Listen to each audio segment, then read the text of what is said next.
Party's on right versus love. Step forward, please. 20-year-old massage therapist Nicole Wright says her former roommate, 21-year-old waitress Tara Love, broke their lease and owes her for rent. Tara says she left because she was uncomfortable with Nicole's boyfriend living with them. Order. All rise.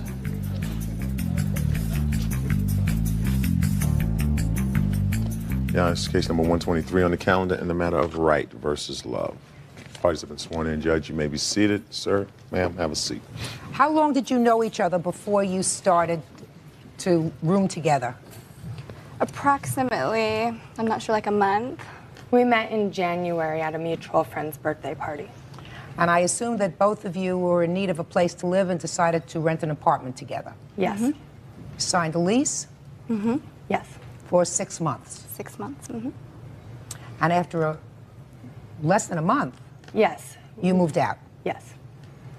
That's incorrect. It was 2 months, like 6 weeks. 6 weeks. Right. You moved out. Yes, on April 15th. You want to be paid for the amount of the lease. How much was her rent? Her rent for the next 3 months are it's $375 times 3 equals $1,125. So now you tell me why you moved out. Your Honor, I moved out because I moved in believing that it was just going to be me and Nikki living in the apartment. And from the moment I moved in, Eric, her boyfriend, was there all the time. Is this Eric? Yes. This is the boyfriend? Yes. He was there all the time. All the furniture in the apartment was her boyfriend's, not hers, not mine. I felt like... Was Eric's furniture? Yes. I felt uncomfortable. There were no locks. I mean, I had just felt uncomfortable pretty much from the moment I moved in, but I figured, Did you say anything to her? I had told her that I felt uncomfortable that Eric was there all the time. And what did she say to you? She said that she was sorry that she felt that I felt that way and that she would not have Eric there as much. And then the situation continued. What was your arrangement when you took this apartment together, Miss Wright? Our arrangement was to live there for 6 months. Who? Tara and I were. My boyfriend was there for 2 weeks. Why was he there? Because he helped us move in. He helped us hang up pictures on the walls. And he was there, and her boyfriend was there just as much as Eric was there. And her friend Melissa was there also, just What do you as mean much. was there? What does that mean was there? When Eric stayed there, she had friends. She had Melissa stay there, her friend Carrie stay there, and her boyfriend stay there also. In fact, she went out and made copies of our keys, one for my boyfriend, one set for her boyfriend. And she had stated that, oh, I think our boyfriend should be able to come and go as they please, no problem. So she's the one who made copies of the keys. I made copies of the keys, yes, Your Honor, but my boyfriend lived 2.5 hours away. Eric technically lived 20 minutes away. Just a minute.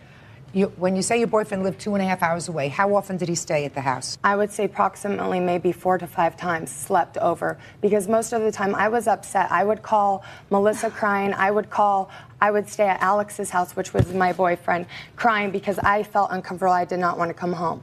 Nikki told Melissa, had a conversation with Melissa stating that Eric was moving in June 1st.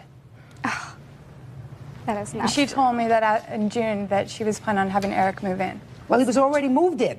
Yes, but he was technically going to start paying rent in June, and that this was a great thing because it was going to make our rent cheaper, which I was not in agreement to Eric moving in.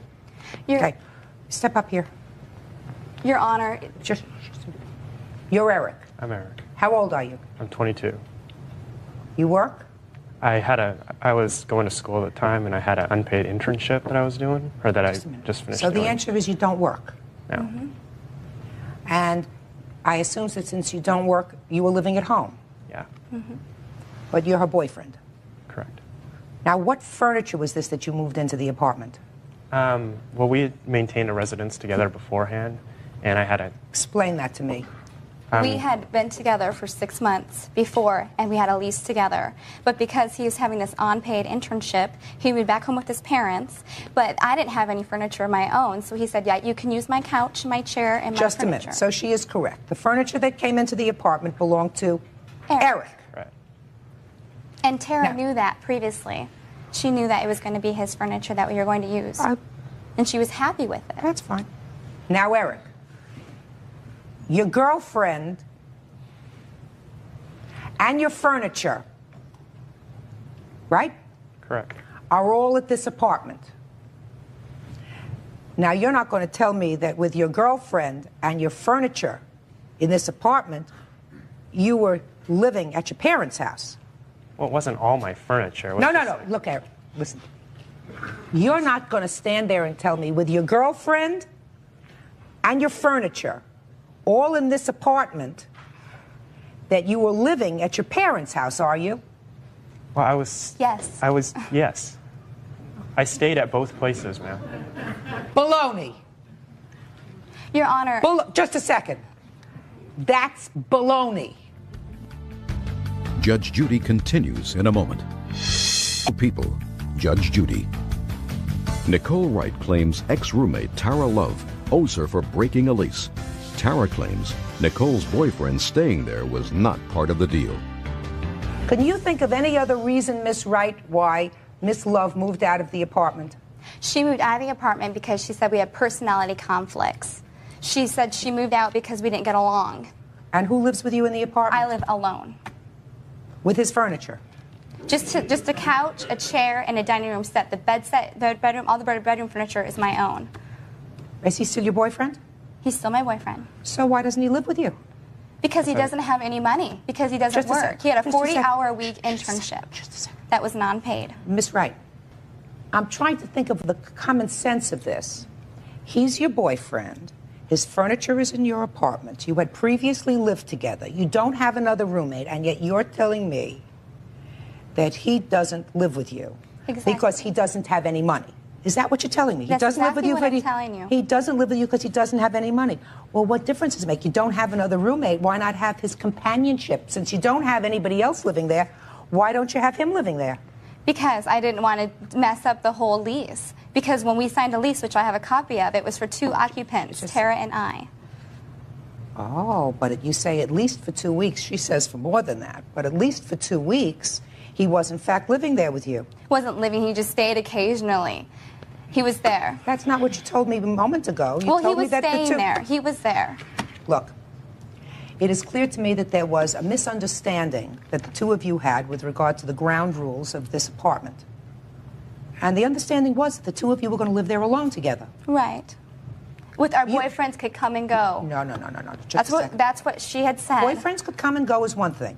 Boyfriends could come and go and stay there occasionally. I don't see anything.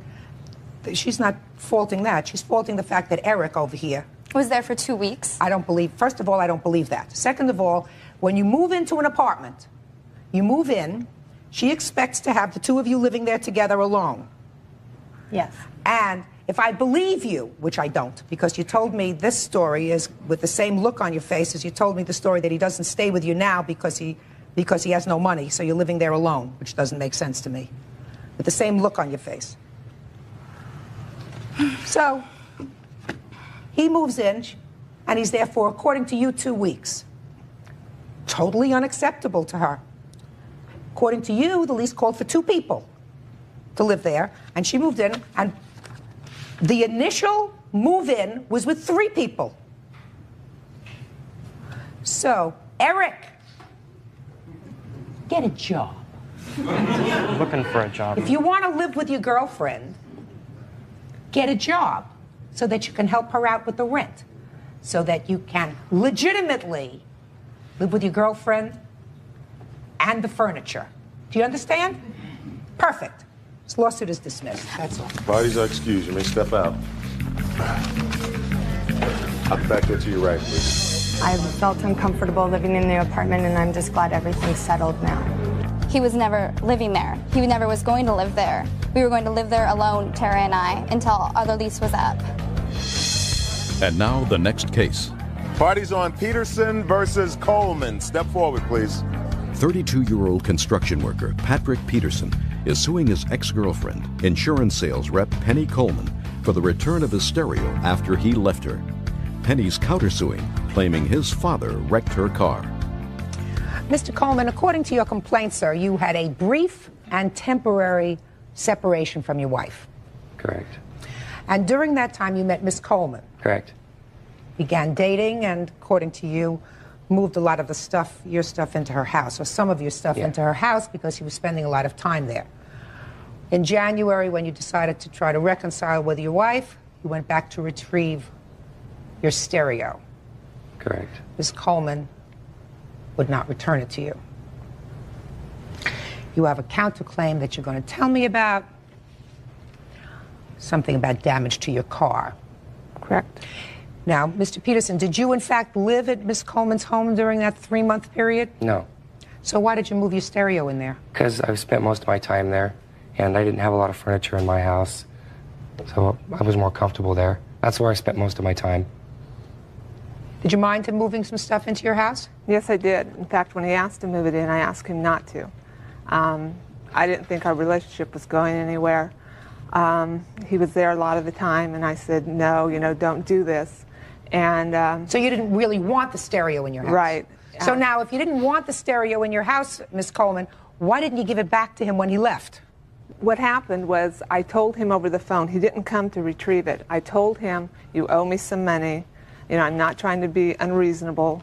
However, I need this as collateral. And at that time, he agreed. What did he owe you money for? My stereo. He broke the lid of my stereo. So the lid for your the plastic cover? Uh-huh.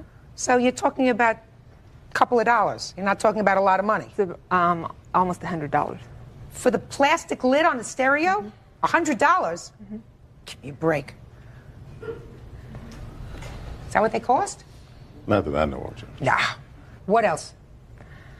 He had, well, he wrecked my car. I took that to the Now, insurance. just a second. You see, that's what your countersuit talks about. Your countersuit talks about damage that was done to your Okay. car. However, he didn't do the damage to your car. Oh, yeah, he did. His father did, according to this complaint. According to what his father says, they hit each other. Don't tell me what his father said. Who was driving your car? His father was driving my car. He was driving his truck, and they collided. Were you there? Yeah, absolutely. So, you want to be compensated for the damage to your car. Correct. And you had a deductible. Correct.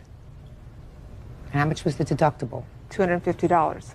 Did you agree, Mr. Peterson, to compensate her for the $250 deductible? Well, had it been my fault, I believe that I would be responsible to pay her that, and I probably would have. What was your father doing driving her car? She'd been drinking. Judge Judy continues in a moment. I prefer him not in my home. You're being unreasonable, Miss Coleman. You think? Yes, I do. Closed captioning, sponsored in part by Real Cases, Real People, Judge Judy. Patrick Peterson is suing his ex-girlfriend, Penny Coleman, for the return of his stereo after he left her.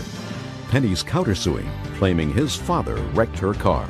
Now you tell me how the accident occurred. My pickup was in her driveway. He was going to put her car in the driveway. I backed out, pulled forward, and I was backing up, and my dad turned this way into the driveway. Just let me go slow. The car is outside of the Right. driveway. Your pickup truck is in the driveway. Correct.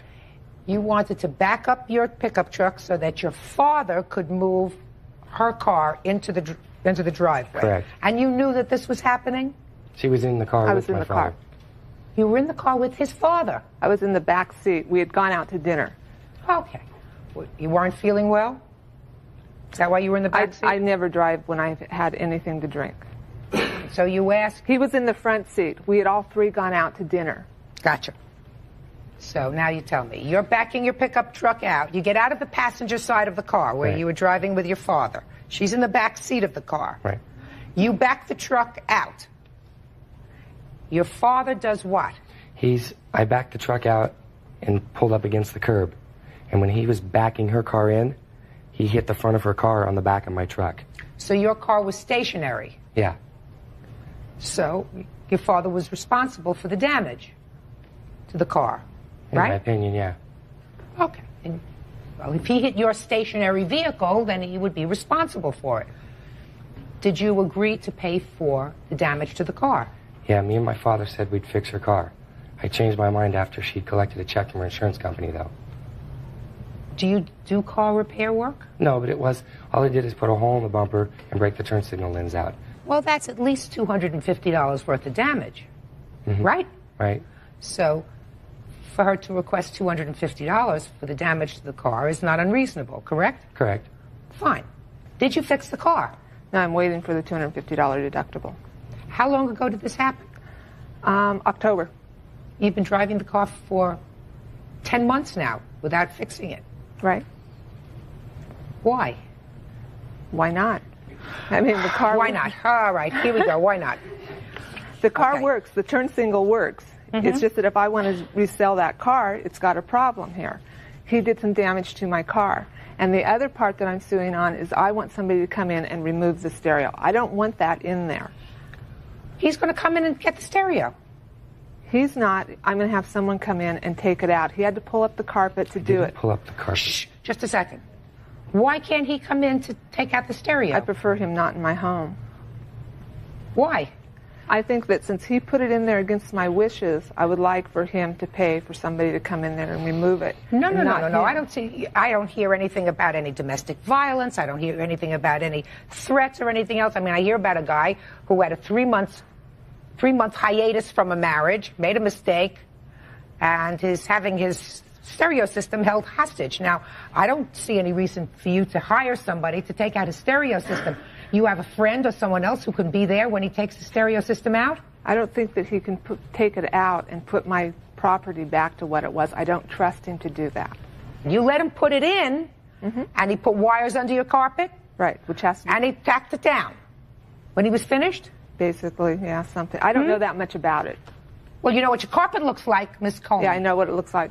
Oh, okay. And he was there for a while, and you didn't complain about it. So when you go and pick up the stereo, you have to put the property back to the way it was. Unless you want to pay to have somebody come and take it out, because you're being unreasonable, Miss Coleman. You think? Yes, I do. Judge Judy continues in a moment. Court will prepare an order. How much time do you need to go and pick up the stereo, sir? Oh, about an hour. Give me a date when you're going to be there, sir. Saturday would be good for me. Is that good for you? Afternoon. Afternoon is a long time. I can see that. I don't want there to be any difficulty.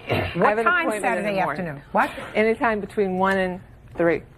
Between 1 and 3? Is that good for you on Saturday? Fine. Don't get there at 12:30. What happens if... Don't get there at 3:30. Between 1 and 3. What happens if I get my stereo equipment back and it's not in good shape? Then, sir, unless you see that it's been vandalized, and I don't think that Miss Coleman should even consider that. I mean, I assume Miss Coleman is a rational lady, that you wouldn't do anything like putting oatmeal in your stereo. You wouldn't do that, Miss Coleman, would you? Not on a bet. You still with your wife? Yes, I am. Okay. I mean, if you ever do this sort of thing again, give yourself a breather. You don't have to, you know, jump from one place into another, because you end up hurting somebody. You understand, Mr. Peterson? Yes, I do. All right. So you pick up your stereo. Now, you're going to make sure that she gets back the $250 for her car? Yes, you are, because that's going to make Miss Coleman feel a lot better. So, judgment for the plaintiff on his claim to retrieve his stereo system, which will be accomplished on Saturday between the hours of 1 and 3. And you're to leave the property exactly as you find it. You know, nicely tacked down carpet all the way around, neat and tidy. And on the counterclaim for the defendant, $250. Thank you very much. Thank you. Parties are excused. You may step out. Judge Judy continues in a moment. And on the next Judge Judy, Parties on Bentley versus O'Brien. Step forward, please. professional dog sitter Colleen Bentley claims mechanical engineer Daniel O'Brien bashed her car with his fists, denting it. Daniel says she was speeding, endangering his children. Order. All rise. Yeah, this is case number 52 on the calendar in the matter of Bentley versus O'Brien. Parties have been sworn in, Judge. You may be seated. Ma'am, have a seat. Miss Bentley, according to your complaint, you were driving to your job, a job that you frequently drove to. Every day. Every day. You were a dog walker? Dog sitter. Dog sitter. And you had to pass the defendant's house in order to get to that job. Is Yes, that I right? did. According to your complaint, Without provocation, the defendant attacked your car by punching, hitting your car, causing damage to the car. Yes. Mr. O'Brien, you seem to indicate in your answer that you did, in fact, hit the plaintiff's car. Yes, I did, Your Honor. That you did so in anger. Yes, I and did. you were justified. I feel so. So why don't you start by telling me what happened, Miss Bentley? I was going to my job, which is the house up prior to theirs.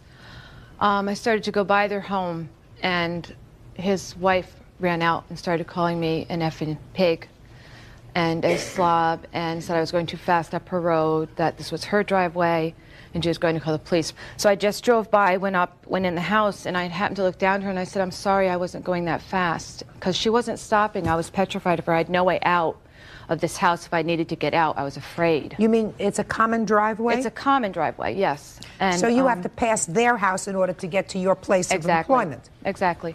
I got up there. How fast were you going? You can't go more than 5 miles an hour, if that, up that road. I have pictures here, Your Honor, of the driveway, of the road to go up. It's a gravel, small, one-way driveway, hilly, curvy. I can't go more than 5 miles an hour if I wanted to. So what happened? So I got up there. I told Tracy, the dog, that we could not go down through there. I was too afraid. Took her out in the backyard to go to the bathroom. Proceeded to finish my job, to leave and to go back down, and proceeded to drive down slowly, and he came running out like an animal. I'm shaking standing here next to him at this point right now because I'm petrified of him. And started screaming profanities at me, and I just looked at him and said, I'm not stopping, I'm afraid. He proceeded to come around, bash my car twice with his fist, bash my window. I don't know how he didn't go through my window with his fist, and hit the back end of my car. And at this point, I proceeded to just go down to the end of the road and call the police. And they came. And this was the damage that was caused to the car? Exactly. Okay, Mr. O'Brien? My story is a bit different, Judge. My wife had just come home. The children were in the middle of our driveway, which is no more than 8 or 10 feet wide. You're lying. Shh. Miss Bentley. I'm sorry, Your Honor. I'm sorry. They were walking down towards me. They were behind a brush pile of wood. My wife yelled, "There's a car coming, fast." I yelled to them to come. They started to run. There was absolutely no way that this woman could have seen those children, unless she's got x-ray vision, behind the brush. They got to me, and then this gold car drove by, certainly not at 5 miles an hour, because I had never seen this car go 5 miles before. So essentially, how fast do you think that the car was going, sir? I would say 20 or 25. 20 to 25 is still not speeding. Is there a speed limit posted? Well, the posted speed limit on Mill Road, which is the nearest road, is 15 miles an hour. Is 15? 15. All right. So essentially, the car went by me.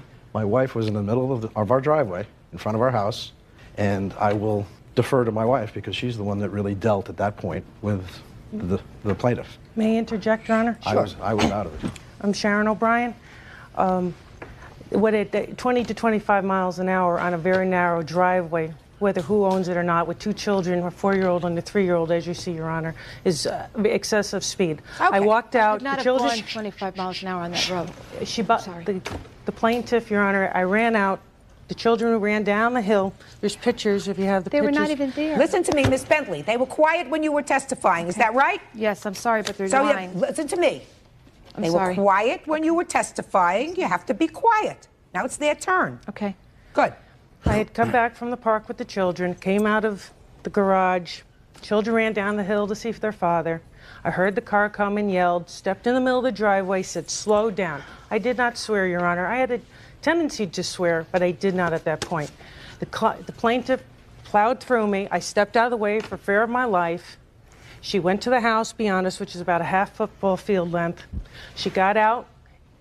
I had yelled to her, because I have a mouth, "Slow down or I'll call the cops." She said, "Shut up." I said, "I will not shut up, you pig. I'm on my property." It's a gravel driveway. Again, Your Honor, it's not very wide. I have 2 children. I have signs that say slow down. I was feeling she's endangering the welfare of my minors, and that's where I stood. I was an angry mother. I was protecting my children, and I feared for their lives, Your Honor. And no one in the 11 years that I lived there have ever violated and has sped the way this woman has. And I'm the one who was afraid, and my husband was just defending, he's a bear defending his wife and his cubs. I'm sorry. I understand how you feel, But Mr. O'Brien. I did not utter a word to this woman. I put my hand like this, and she just kept on coming. And indeed, when she came, I put my hands on the car, and then I did hit it, yes. I cannot stand here and deny that I didn't hit it. So, Mr. O'Brien, here's what we got. Assuming that she was going between 20 and 25 miles an hour, which is fast, because if you hit a child going 20 or 25 miles an hour, you can kill him. Exactly. Truth of the matter is, Mr. O'Brien, if you hit a child going 5 miles an hour, you can kill them. Exactly. I understand your frustration. You can't do this to her car, sir. Judge Judy continues in a moment. Real people, Judge Judy. Colleen Bentley says Daniel O'Brien dented her car with his fists. Daniel says she was driving too fast and he was protecting his family. From Miss Bentley's perspective, she's driving her car. Assume she's driving at 20 miles an hour. She sees you coming out there. She's just had a verbal altercation with your wife that got relatively heated. She's a woman alone in a car. She sees you coming out, telling her to stop. To be quite honest with you, Mr. O'Brien, I wouldn't stop. Because I don't know what you're going to do. I don't know how mad you are. I don't know what kind of Looney Tune you are. Exactly. I don't know. No, I really don't know. Now, Miss Bentley. First, you're going to show me the estimates for the damage to your car. I also have a police report. I don't know if you want to see that. No, it's not necessary. Mr. O'Brien's got the scope. He understands everything. Okay.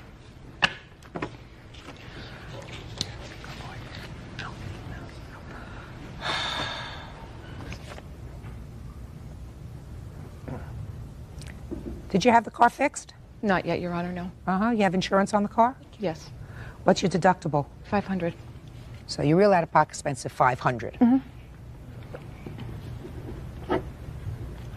So, Miss Bentley, he was absolutely wrong. Thank you. To attack your car. I wasn't there. You can understand, however, that he's got 2 little kids who he felt threatened by your car going up this road too fast. Now, you say you couldn't have been going more than 5 miles an hour. I would probably estimate it was somewhere in between. You can't, there's a dip there, so you can't. I'm not saying you were speeding going 65 miles an hour, madam, but you can go 15, 20, 25 miles an hour without hitting your head against the top of the car. Right? So, I mean, I was scared. You were scared, so you were going faster. Mr. O'Brien and Mrs. O'Brien do not strike me as being lunatics. He did a foolish thing, but he doesn't strike me as being a lunatic. So, you have to be careful when you drive a car. You never know where little kids are going to come from. Mr. O'Brien, I said to you, I understand your frustration, sir. You cannot deal with it this way. I had no intentions of doing it, Good. Judge. Even your wife knows she dealt with her words. She probably used a lot of words. Could have. From the New York area, Your Honor, I held my tongue. Okay. This you can't do. So it's going to cost you $500. Judgment in this case is for the plaintiff in the amount of $500, which is her out-of-pocket expenses. Thank you. If you're excused, you may step out. It's over. She's gone, and we don't want any more of her. I'm scared just standing here next to him, to be honest with you. And now the next case. Parties on Scully versus Metcalf. Step forward, please. 47-year-old truck driver David Scully claims next-door neighbor, 43-year-old city worker Timothy Metcalf, assaulted him. Timothy says his neighbor left grass clippings on his driveway. How long have the two of you been neighbors? Since he moved in, which he'll have to answer that. I can't remember exactly. So you were there first? Yes. How long have you been living in this house? I've been living in my house since 1990, Your Honor. Okay. And you had a complaint. And your complaint was that he mowed his lawn and got some of his grass clippings on your clean driveway. Right. Dave came out and blew all his stuff over in front of my property. So you went over to his house. I went over, that's correct. And then it sort of gets fuzzy because you claim that he assaulted you and he claims that you actually assaulted him. So why don't we start from there? Mowing your lawn. Right. I have a picture of the front lawn. As a matter of fact, if you'd like to see, there's a 1-foot wall separating our property at the ground level, and there are dense shrubs separating our property at eye level. If you'd care to take a look at the... Sure.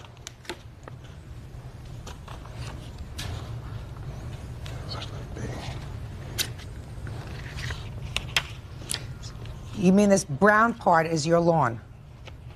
Is it brown? I didn't really notice. Pretty brown. Should Okay. feed it. So there's a little wall that separates the two houses. 12 inches high. Okay. You mowed your lawn. It's got the little thing that blows all the grass all over the place because it doesn't collect the grass, right? Correct. Would you like me to tell you how that happened? Sure.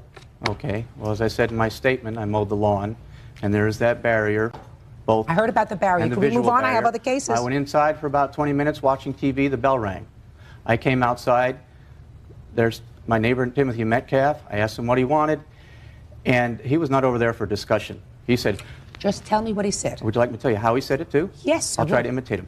Hey, man, I just went over there and I cleaned my driveway, and you mowed your lawn, you got grass clippings all over it. You know I just cleaned it, and you did it on purpose. Now get over there and clean it up.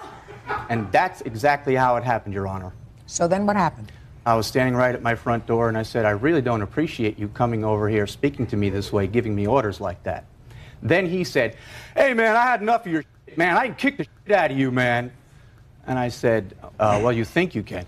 I know I can, man. Hey. Then what he did is he reached down with his left hand, because he carried either a phone or a walkie-talkie or a radio, and hit me in the side of my head, and I have pictures here to show you the results. I grabbed him. We tussled. I took him to the ground. I held him down. And as soon as I got him down, I started calling for somebody to call the police. Finally, his family and the neighbor across the street came over, and I got off of him. Even then, as soon as I got off of him, I separated myself as quickly as I could, went across to the other end of my driveway by the sidewalk, and they had to hold him back. He's getting up, let me at him, let me at him.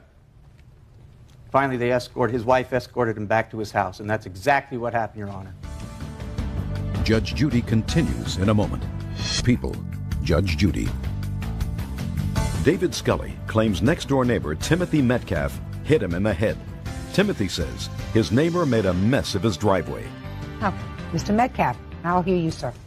Your Honor, my wife and my daughter went outside, attempted to start sweeping the stuff up that he had blew all over in front of our house. He came outside, stood from here to there, and started chanting to them, you know, as to humiliate them. No, just a minute. What did he say? Just some kind of, like he was talking in tongues, singing, you know, making fun of them. Just a second. Mr. Metcalf, I'm having a difficult time following you because Okay. you are drawing conclusions. You're not telling me okay. what you heard, sir. Okay. I waited about 15 minutes. I went over. I knocked on the door. I said, Dave, I go, you know, I don't understand why you just did what you did. I go, you seen I just was out here for over 2 hours. He told me in his words he didn't see no problem with it, that he would do it again, and that if I couldn't come over and talk to him in a better way, I need to get the F off his property. Okay. But I did not go over, cuss him. I did not threaten him. I did not go over with no intentions to fight this man. What you're telling me, Mr. Metcalf, is you spoke to him at that moment in the exact same tone of voice as you're talking to me? Is that No. what you're trying? No. Is that what you want me to believe? No. Of course not. I didn't think that you would want me to No. believe that, Mr. Metcalf, No, because not at all. that's not true. So what happened after you said, why are you doing this? And so then he just started cussing and going off. The next thing I know, he's just jumping around on his porch, cussing and fussing. And I was like, hey, you know, I just came over to talk to you about what you had done. Mm-hmm. And the next thing I know, he and drew back to hit me. And the next thing I know, we were fighting. And David was on top of me, Just a second. trying to bite me. When did you hit him with the phone? I did not take a phone over there, Your Honor. Those injuries, David, occurred during the scuffle when he jumped on me and took me to the ground. Your Honor? Yes. You see the blood coming down on the side of the face. That was caused by him striking me with a phone or whatever object he hit me with. Well, there did come a time when you were both going at it, going well, at yes, each after other. he hit me, I grabbed him. I understand that. Yes, Your After, Honor. the question is, who struck the first blow? Well, I can answer That's that. I'm not asking you to answer that. Yes, sir. I know the answer to that question. He did. I did not strike him, Your Honor. I think you did. Why is it not possible that he attacked me and I, you know, did not hit him? Do you want to know why, Mr. Metcalf? I'm Why? going to tell you why, sir. Why? Because life is a series of events that usually have a common sense theme that runs through it. You had just spent, according to you, 2 hours making sure that your property is pristine. Everything is perfect. He comes out and messes up the property that you've just cleaned up. And then if I continue to believe you, your wife and your daughter were humiliated by him when they went outside to clean up this mess that he had made. And not only humiliated by him, but if I believe you, Mr. Metcalf, you heard him outside whistling or singing to further humiliate your wife, whom I assume you love, and your daughter, whom I assume you love. Then, according to you, you spend 15 minutes having a discussion with yourself in the garage about what to do about this situation. And then you decide to go to his house and confront him. Now, all those things put together, common sense suggests to me that you did not go over there really angry. Now, he may not be a terrific neighbor. I can quite frankly, Mr. Metcalf, see that he could be a little bit of a pain in the neck. Your Honor. Speak not, Mr. Scully. I can see that. That's not why we're here. Right. We're here because he alleges that you came to his home and assaulted him. And whether you like him or not, whether he's a pain in the neck or not, whether he's a good neighbor or not, whether he's like a boil on your behind or not, you can't go over and hit him. Your Honor. So, say nothing. You don't want to say anymore, Mr. Metcalf. I'm telling you that I've just made a determination based on all the reasons I told you why I believe that as much of a nudnik as he might be, you assaulted him, and you can't do that. Judge Judy continues in a moment. Now, let me hear about your injury, sir. First, if I may object to I don't know how much time you want to give this. I'd like Just to a second. to several issues. Just a second. I don't have any more time. Okay. I asked you a question. There are two determinations in an assault case, sir. Okay, one of the injuries... Hey, do you have see my mouth moving? Okay. What? Hey. A, who assaulted whom? I've already made that decision. B, the issue of damages. You are suing for almost $5,000. I asked to see medical bills for medical treatment. No medical bills. I have seen none because you say you treated yourself, which means that your injuries were not severe. You're right. Good. I'd like him to apologize and to admit... He's not going to apologize, Okay. Mr. Scully, but he's going to pay $500 judgment for the plaintiff. That's all. Parties are excused. You may step out. Judge Judy continues in a moment. And on the next judge... Parties on Baker versus Penny. Step forward, please. 23-year-old insurance sales rep Melanie Baker says her former friend, bartender David Penny, owes her $600 he borrowed to keep from being kicked out of his apartment. David says she only wants the money because he dated her best friend. Order. All rise. Quiet in the courtroom. Yeah, this is case number 144 on the calendar in the matter of Baker versus Penny. Parties have been sworn in, Judge. You may be seated. Gentlemen, have seats. You look like an intelligent young lady. Could you tell me why you lent him $600 to pay his rent? I thought we were friends, and he was going to get evicted from his apartment on North Tahini Drive, and he asked me if he could borrow $600 for his rent so he wouldn't get evicted. How So I long had you loaned been him. his friend? Since I moved here since March 1997. Well, how long before you made this loan to him? I didn't give him the loan until December 8th, 1997. Didn't you have any other friends that you could ask for this money, sir? Yes, I had plenty, but she was, at the time, we were probably best friends. Really close.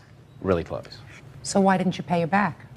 I was intended to at one point in time. She inherited a large sum of money. Time went on. She said, just don't worry about it. I said, no, I will pay you back. Ah, just a second. Let's go back. You took this money from her, and you said that you would pay her back. Mm-hmm. Right? Yes. So a month goes by, and what did you do? Just continued on being friends, hanging out every day. Okay. And nothing was never said months down the line and until... How many months? Many, from January to last month, May. Never said anything to you? Well, off and on, it was just talk, kind of like a playful thing. Well, tell me how playful. But like, what about that money you owe me? I said, I know you owe me Just a money. second. What about that money you owe me? That doesn't sound very playful to me. Does that sound playful to you? Sounds like she wants some money. Yeah. And what did you say? We had a mutual agreement in May, beginning of May, that I would pay her back at the end of the month because she insisted that she had her money. So there came a point she wasn't playing anymore. After something happened, after an incident happened, yes. What kind of an incident? That I was going to go out with her best friend. She got really jealous. Okay. So, if that's true, and I don't know whether that's true or not, it's not necessary for you to respond. If that's true, that could be an incident. well, I was trying to hook up with her for about a month as a Hook friend up with thing. who? With her best friend. And she wouldn't allow it. So finally, I did it behind her back. 2 days later, I got a call being threatened that I was going to be sued. And I'm like, hold on. We had a mutual agreement. I would pay her end of the month. Okay. So in May, you try to hook up with her best friend. You couldn't do it through her, so you decided to do it behind her back. Right? Correct. Your really close best friend, her. You went behind her back. Yeah, Right. okay. We're just friends. Okay. So you had an agreement to pay her at the end of the month. But when she found, according to you, when she found out that you were trying to date her friend behind her back, she said she wanted her money right away. Is that the idea? Yes. And then. So I have one question for you. So, where's the $600? I told her I would pay her at the end of the month. She called me 2 days later, said she wanted it right then. She said, I want it in 2 days. I said, no, we had a mutual agreement end of the month. I want it now, or I'm going to sue you. I started getting threats after threats. This is my roommate, started bothering my roommate, threatening him. On and on and on. No, you have to give him this message. I'm not going to leave it on his voicemail. No, you have to. He's like, I'm not going to take his message, call his voicemail. No, you have to get my message. So that's not a threat. Bothering him. She didn't say that she would draw and quarter him if he didn't give you the message. You have to give him the message. Yeah. So finally, I called her and told her, I said, look, on her voicemail, I have a lawyer friend, and I filed a lawsuit against you. If you keep threatening me, I'm going to press charges. When was this, sir? That was toward the middle of May. Well, let me ask you this question, Mr. Penny. If this was the middle of May and you told her that you were going to pay her at the end of May, what catastrophic event was going to occur in your life in that 2-week period that was going to enable you to pay her back the $600 at the end of May? A lot. Well, tell me about it. I'm a bartender. I work on tips. Mm-hmm. So I was working weekends. How long had you been working weekends? 4 to 6 months. Well, Mr. Penny, if you've been working for 4 to 6 months on weekends to pay back this debt, why didn't you say to her, May 15th, I'll give you $300 now, and I'll give you the other $300 at the end of May, because I really don't have the whole bulk of it now. So far, you haven't paid diddly squat. Why? I told her, I said, we had a verbal agreement. I said, if you keep threatening me, I'm not going to pay you anything. But if you call me as a friendship, in friendship manner, yes, I will pay you. And then she called. Is that coming from the guy who went behind her back to date her friend? Judge Judy continues in a moment. Melanie Baker says her former friend, David Penny, owes her $600 he borrowed to keep from being kicked out of his apartment. Mr. Penny, if you borrow money, you're supposed to pay it back. Exactly. I had intentions to. Well, you didn't. You didn't pay her back at the end of the month when you said you would initially. If you had gotten this job, if this job had come to fruition that you had intended, and instead of getting paid, let's say $1,000, you got paid $2,000, were you going to give her back $1,200 instead of $600? Huh? Was I going to give her more? No. Were you going to give her more than the $600? No. So then why should she be a partner in your misfortune?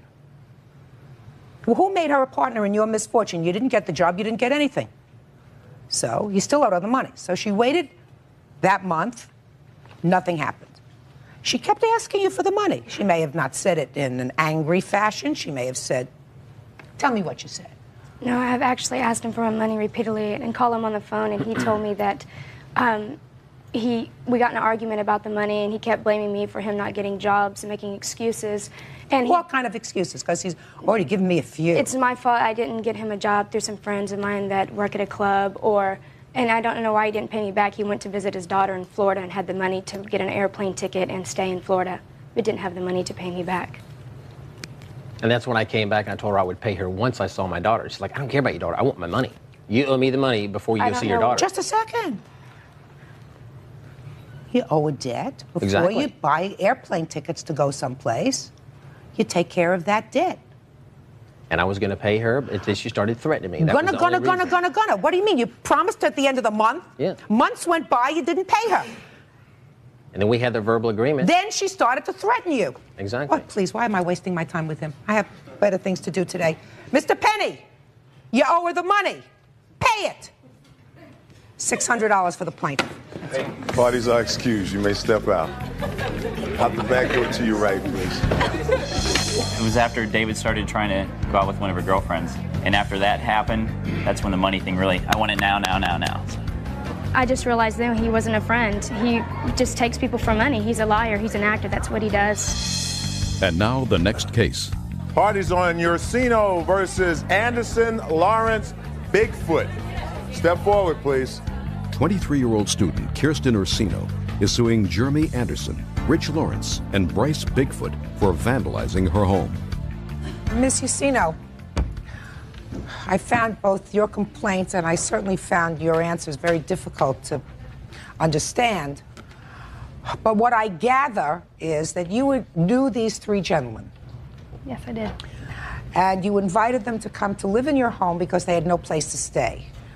And not only didn't they pay rent, which you're not suing for, but when you told them to leave, they vandalized your apartment and to the tune of about $1,500. So first, let's start out. How did you know these three gentlemen? Actually, I've known Rich for a year. We were friends last year. And then... You all go to the same barber? I mean, that's it. I'm just curious. Huh? We do our own hair. Yes.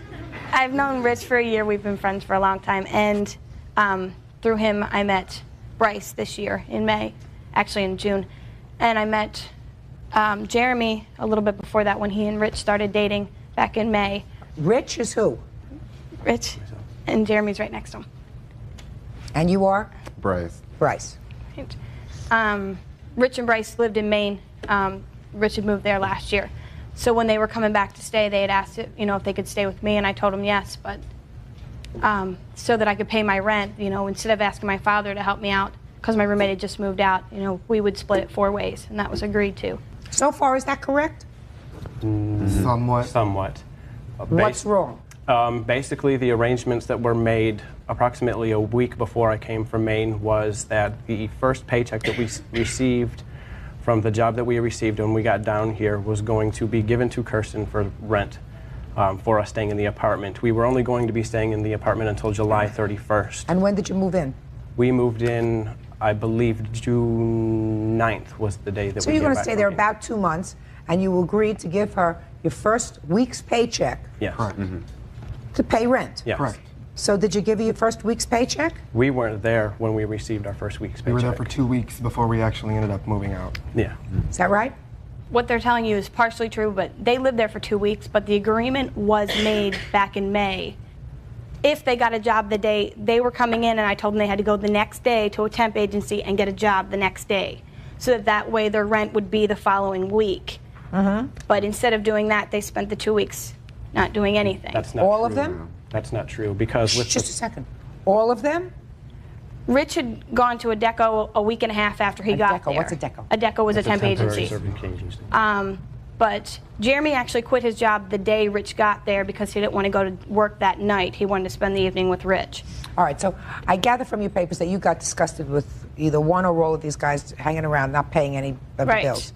Okay? You bought the food, you bought everything else? I bought the food, yeah, until they started writing checks off their accounts that were empty to buy pizza and return bad merchandise for cash. Okay, so there came a time when, for whatever reason, you got disgusted and you told them to leave. Yes. Tell me about that. On the 23rd of June, they had informed me that Jeremy would be selling a stereo that he had, 2x-K, which is a horse tranquilizer that club kids use. It's a drug to sell. And I heard him out, and I went directly to Robert, which is my neighbor, and explained to him that I wasn't comfortable with that at all. I didn't like it, so I asked him if I could stay with them if I moved out of my apartment. So I moved my stuff out, and I left them a nice note telling them, I'm sorry, but I don't agree with this. I need you to have all of your stuff out by noon tomorrow so I can turn my apartment back over to the landlord so that they could re-rent it so I wouldn't have to pay rent. Well, unfortunately, instead of them nicely turning it back over, they destroyed my apartment and it's going to take them a few weeks to repair my apartment before they could rent it. Thus, I have to pay another month and a half rent for the repairs and for the lease. As far as her moving out of the apartment, ma'am, Spice Tree was taking the apartment from Kirsten No. because she owed a month and a half rent from when her previous roommate lived there. And did not pay. Which is a court case going on with that as well for $2,500 for damages rendered to the apartment by her as well. Judge Judy continues in a moment. There's something that looks like it's got a real little smiley face and what looks like yellow hair. Look familiar to you? It was there. I don't believe you. Closed captioning, sponsored in part by Real Cases, Real People, Judge Judy. College student Kirsten Ursino claims she gave Jeremy Anderson, Rich Lawrence, and Bryce Bigfoot a place to stay. She says when she forced them out, they vandalized her place. Miss Ursino. Yes. Is there currently a court case involving you and Rachel? No, Rachel owes me $235 from before. And she was your previous roommate? Yes. Have you been notified that your landlord is going to sue you for any rent? If I didn't come up with my money, yes, they were going to come up with the money for what? For the rent, for June's rent, which was the month that they were going to be living with me, and the $235 that she owed before. Just a second. June rent, and they stayed there for 2 weeks. And the entire rent on the apartment is what? Is $580. $580. Yes. But they were only there for 2 weeks. So the entire rent is $580. Right, they half were only of that there is 2 weeks because the police... Half of that is $290. That would have been their half. Yes. And they were only there 2 weeks, and you told them to vacate after 2 weeks, which means that's $145. Yes. So for the 2 weeks that you gentlemen were there, you understand that you owe her $145. Correct, that was understood. Okay. Did you give it to her? No. No. Why not?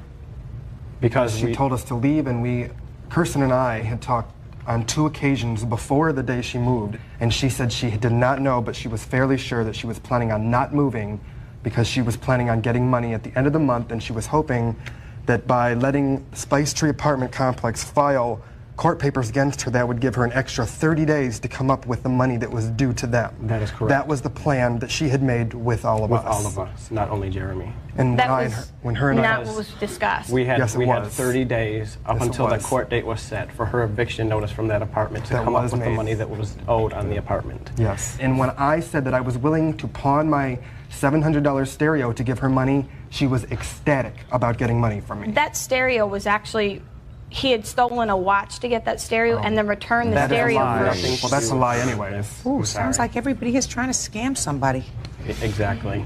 Everybody. That's what the Yeah, lawsuit that's is what it all comes about. down to. Everybody. Gentlemen, I'd like you to take a look at these photographs, please. Just Okay. take a look at them. What kind of work are you doing now? I work for Washington Community College as an office assistant for the Humanities and Arts Department. And what do you do, sir? I'm still without a job. You're still looking. Yes, Some people look for a long time. exactly. And what do you... I was a waiter until we had to move away from Kirsten's apartment because the job was right by her apartment and it's too far for me to travel right now. So you're looking too? Yeah. Where are you living? I'm living in Ypsilanti right now, which is... Our With friend whom? Alexis. Our friend Alexis. How are you paying Alexis? They're not. The money, his job, he has been... I'm he's paying my rent with my job. Exactly. So that you're not paying Alexis and you're not paying Alexis. But that's all understood, and Alexis Yeah. understands Listen right to me. now. How old are you? 21. How old are you? I'm 22. I'm 21. You know, you can't sponge off people forever. You're talking about you got here in June, get a job, collect cans. I don't care what you do. Clean bathrooms, do something. You got to support yourself. You can't live off women. Who feeds you? I find ways to feed myself. Like how? Well, friends take me out to dinner, all kinds of things. Who feeds you? I'm eating at Alexis's house most of the time, which So is the girl Alexis that we're living feeds you? with. Correct.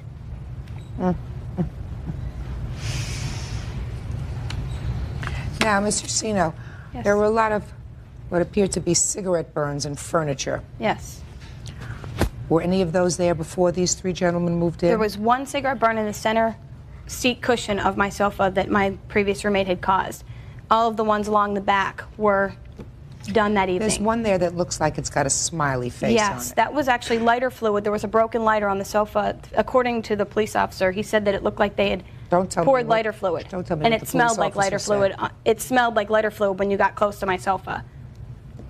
Any of that sound familiar to you? No. I do not smoke. You don't necessarily have to smoke to make a smiley face and light it up.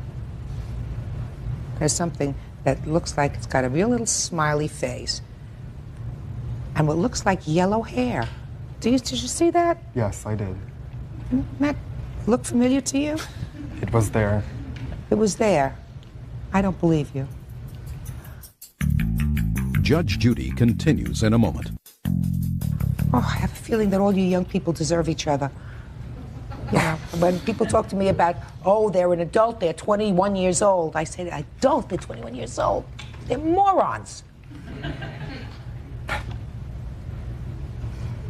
I mean, you invite these 3 characters into your house, they have no job, you're feeding them, right? They're off doing whatever they're doing, feeding themselves from whatever resourceful little activity they can find. And they go from female to female until they get on their feet. What character building? All right, as you see now, Yes. I think that you got a couple of lawsuits going. I think that you're looking to cover some of your bases. You're not going to get your $1,500. They owe you $145 in rent. You probably paid for some of their food and some of their other expenses. And I believe that they did a certain amount of damage to your property. All right? So I'm awarding you $250. That's all. Parties are excused. You may step out. Out the back, go to your right, please. Judge Judy continues in a moment. And on the next Judge... Parties on Brewer versus Wilson. Step forward, please. Computer engineer Laval Brewer Jr. wants his ex-fiancée, Felicia Wilson, a nurse, to return her engagement and wedding rings. Felicia says she already gave the rings back. Order. All rise.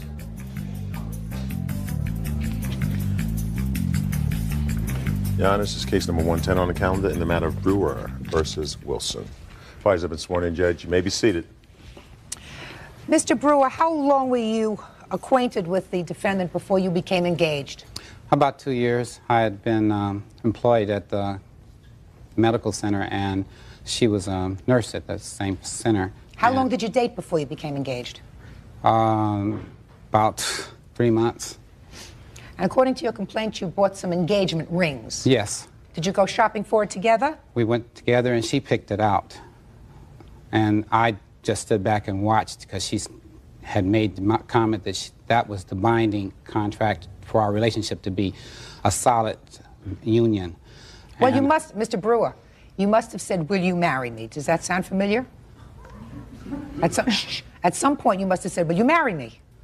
I did after she encountered the comment that in order for us to be a bond, that we need to make this a continuity thing. And I said, yes, I'll do that in order to make this a binding thing. I want to get us married and so we can have something to go on.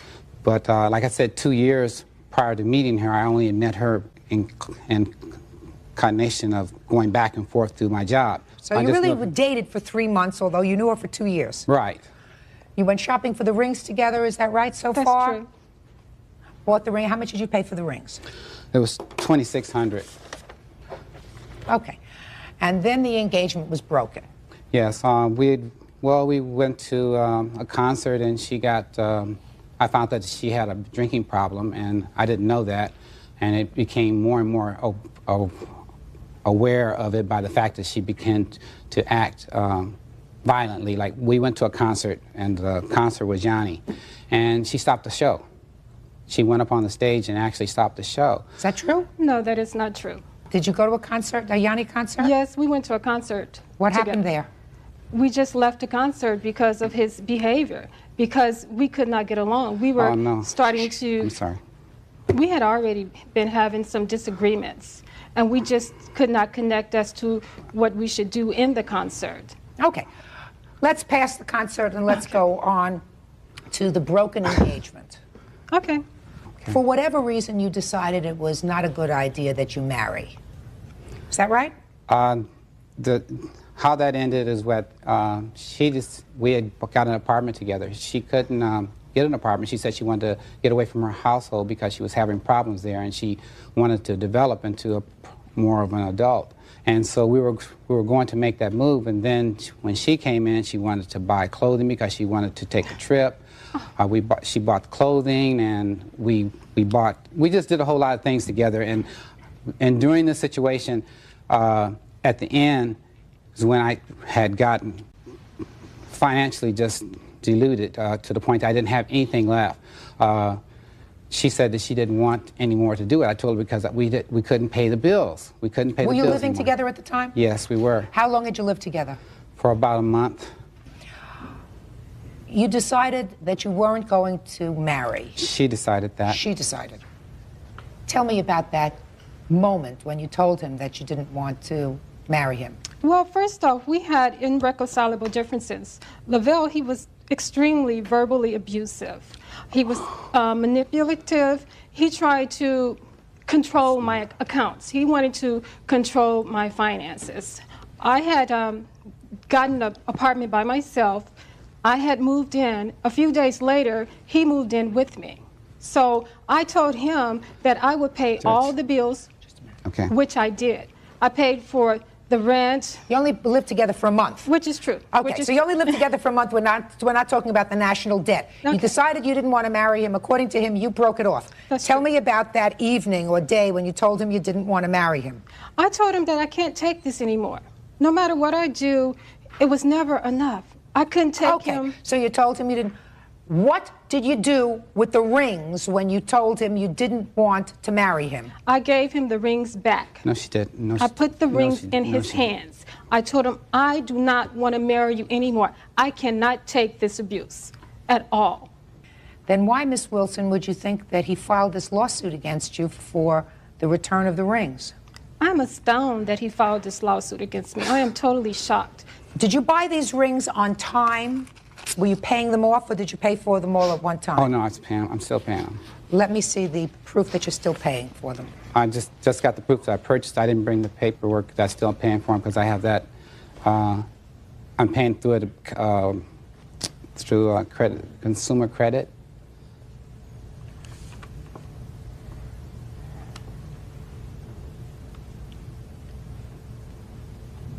It would certainly have been helpful, sir, to establish to my satisfaction that you are still paying off these rings. I filed bankruptcy, and they told me that I couldn't pay them off. I had to turn the rings back in. And so then I had to go to consumer credit to put it in, and all they gave me was a number. They didn't give me a... I started to bring that, but it didn't have anything to... When did you file for personal bankruptcy?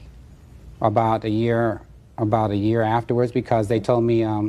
Why did you file for bankruptcy? Because she'd ran up all my credit. I had all my credit cards ran up to the end. I had furniture that I had bought for her that I also couldn't pay, and I was. Who has the furniture? She has the furniture. Do you have the furniture? I don't have his furniture. I have my own furniture. Who paid for it? I paid for it. I paid for it cash. How much was this furniture that you purchased? The furniture I purchased was approximately $2,500 because I brought living room, dinette set. That's what I purchased. And you paid for that in cash? I paid for it in cash because I was scheduled to go on vacation this year. So I used my vacation money to move into the apartment because he didn't even put any money down on an apartment. You used your vacation money. Go ahead. I used my vacation money to move into the apartment and to purchase the furniture for How much was the rent on the apartment? The apartment was $835 a month. Okay. And you had to put down security, another $835? True. And you purchased furniture, according to you, of $2,500. True. Okay, all in 1 month. True. Now, would you tell me what your annual salary is at this nursing job? $60,000 a year. Is that what you were earning when you were together? Yes, I was. How long have you had this job for $60,000 a year? 11 years. Have you ever been away from your job? In terms of? Illness? Yes, I have. When? I was away from my job first off, and the second off will be 1996. And that was for hospitalization? Yes, it was. Prior to that, when were you hospitalized? I was hospitalized approximately in 1993. Is that the same hospital? Different hospital, but same circumstances. Judge Judy continues in a moment. Judy. Laval Brewer Jr. claims his ex-fiancée, Felicia Wilson, didn't return her engagement ring after they broke up. You know what the diagnosis is for your illness? Yes, I do. What is it? Manic depression, bipolar disorder. You take medication for that? Yes, I am. Since 1996, have you had a recurrence? It was in 1997. That's the last time I was hospitalized. How much after the breakup of your engagement were you hospitalized? It was approximately 9 months after the breakup. What was the date of the breakup of the engagement? I believe it was around about May. It was right after we had come from Ensenada, and she had had an erratic, she just started throwing things at me for no reason. And and then when she came back, she apologized and said everything will be okay. And Mr. Brewer, right after that, we broke up. Mr. Brewer, did you know that Miss Wilson had a history of psychiatric disorder? No, I didn't. You didn't? I didn't. She told me that after we got together and we were dating, then she told me. But I didn't know it prior to that. What did she tell you? She told me that after we got together and we moved into the apartment, then she told me, she says, this is where my doctor is. And I'm saying, like, okay. And he says, because sometimes I have this problem, and this way we're close to where we can go to him and it won't be far away. And then that's when I found out what she had been committed for. Mr. Brewer, Miss Wilson says that at the time that the relationship was terminated, she took the rings and put them in your hand. Is that true, sir? No, that's absolutely a lie. I'm sorry, but that's the truth. Miss Wilson, have you had any contact with each other since your relationship terminated? I haven't spoken with him in over almost 3 years. What school were you going to, by the way? Cal State Dominguez. For what? I was obtaining my degree in nursing. You mean you didn't have a degree in nursing before? Well, I have my associate's degree. I graduated from a 2-year college. Then later on, I went back for my baccalaureate degree. And did you get it? Did Yes, you graduate? I did. Yes, I did. In what year? I just graduated. I finished all the courses. I graduated 1998 of May. And you're telling me that as a recent graduate, a recent nursing graduate, you're making $60,000 a year? Yes, I am telling you that. Now, can you think of any reason, Miss Wilson, why Mr. Brewer would want the return of the engagement rings that he said he gave you if you had already returned them to him? Perhaps he's still holding a grudge or something. I really don't know, because I thought that the relationship had ended with me giving him the rings back. So I'm really shocked that he is suing me for this amount. Well, I have to make a judgment at this time based upon common sense and based upon my evaluation of the parties as to who I believe. Quite frankly, Mr. Brewer, I believe that you never got the rings back. That's true, Your Honor. And Miss Wilson is not going to be forthcoming with those rings, wherever they are. So you are entitled to the rings back because the contract of marriage was broken. According to the defendant, she broke the contract. But it really is irrelevant who decided to terminate the relationship, because in all probability it would have ended in disaster. So you're both probably better off. But she had the responsibility of returning the rings, and quite frankly, madam, I do not believe that you returned them. So I am awarding the plaintiff the amount of $2,599, which is the cost of the rings. Thank you. That's all. All right, excuse you. May step out. We went to the concert, and she stopped the concert. We went to a couple other incidences that showed that she was not wrapped tight. Perhaps he still has some feelings. I'm not sure. I wish him well. And now the next case. Party's on. James versus Morgan. Step forward, please. 24-year-old toy collector Marcy James claims former friend, 24-year-old film student Ben Morgan, refuses to return her collector edition Brady Bunch game. Ben says she can have it back when she pays for his broken camcorder. How long have the two of you been friends? Since kindergarten. You went to a party at his house and you had just bought a board game. That's correct. That board game? That's correct. A vintage board game? Yes. Very collectible. You're into collectibles? That's right. I assume you brought me some of the other things that you collect. Brady Bunch collectibles. Yes. Isn't that terrific? And you brought it to your house to show your friends? Yeah, she had just bought this a few days prior and wanted to show me. And while you were at the party, according to your answer, sir, she got a little tipsy, was taking pictures with that camcorder over there. Yes, Your Honor. It's a pretty old camcorder. Looks like a dinosaur. Right? It used to work, yeah. Judge Judy continues in a moment.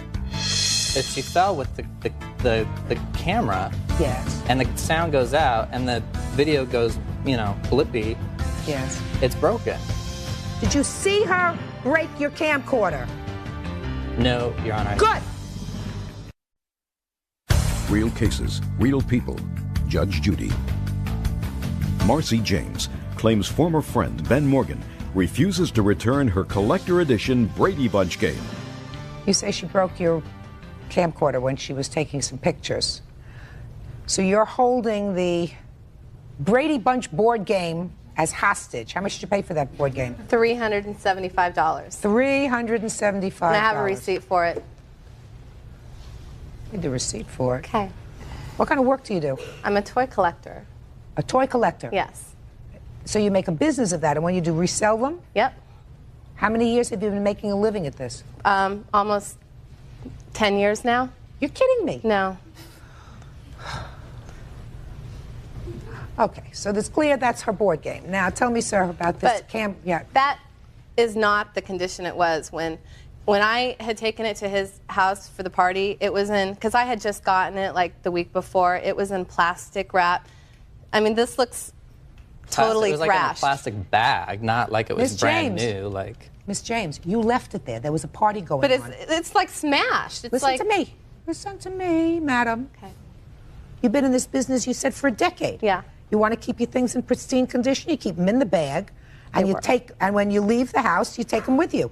Well, that But was what? Well, he said he was going to hold on to it, and I went to pick it up the next day. Why did you go the next day? Why didn't you take it that night? Because I didn't want to carry it, I guess. Because you were drunk. Give me a break. Come on. So, what makes you think she broke your camcorder? Well, the day after the party, I was cleaning up, and I found my camcorder. It wasn't where I left it, and as you can see, it looks like this now. Like this thing won't shut. Fine, it won't and, like, shut. the wires are like and all. the wires are it's all out. What messed makes up. you think that she's responsible for the condition of your Because camcorder? when I took the tape out from the camcorder to watch it in my VCR, the very last thing on the tape is her taping stuff, and like she falls. Like you totally see it in the video. She falls in it, like, and that's when it broke. Well, how do you know that's when it broke? Because it worked before that, and no one else used it. How do you know no one else used it? How do you know no one else Because touched there's nothing it? else on the tape. So what? I put it back in my closet. You know, Mr. Morgan, you're going to tell me a lot of baloney stories, just like she's going to try to tell me a lot of baloney stories. I'm going to throw you both out of here. Do you understand what I'm saying to you, sir? What I'm saying to you is, did you see her break your camcorder? No, Your Honor. Good!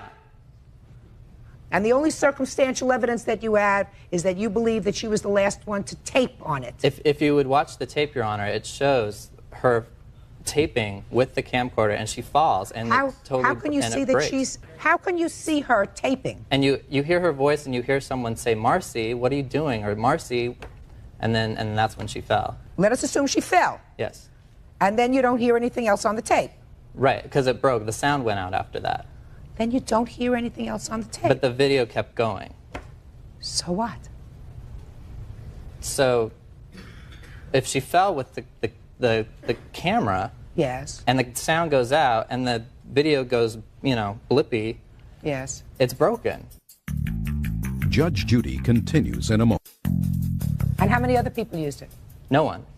How do you know that? When I was done How do you know that? Because I put it back in my room. I put it back in my closet. You got an answer for everything. You put it back in your closet. You mean she went to your closet and got it out of your closet? That she must have. Did She you go to know- his I mean, closet? she knows Did you where go all to his my- closet and take the camcorder out of his closet? No.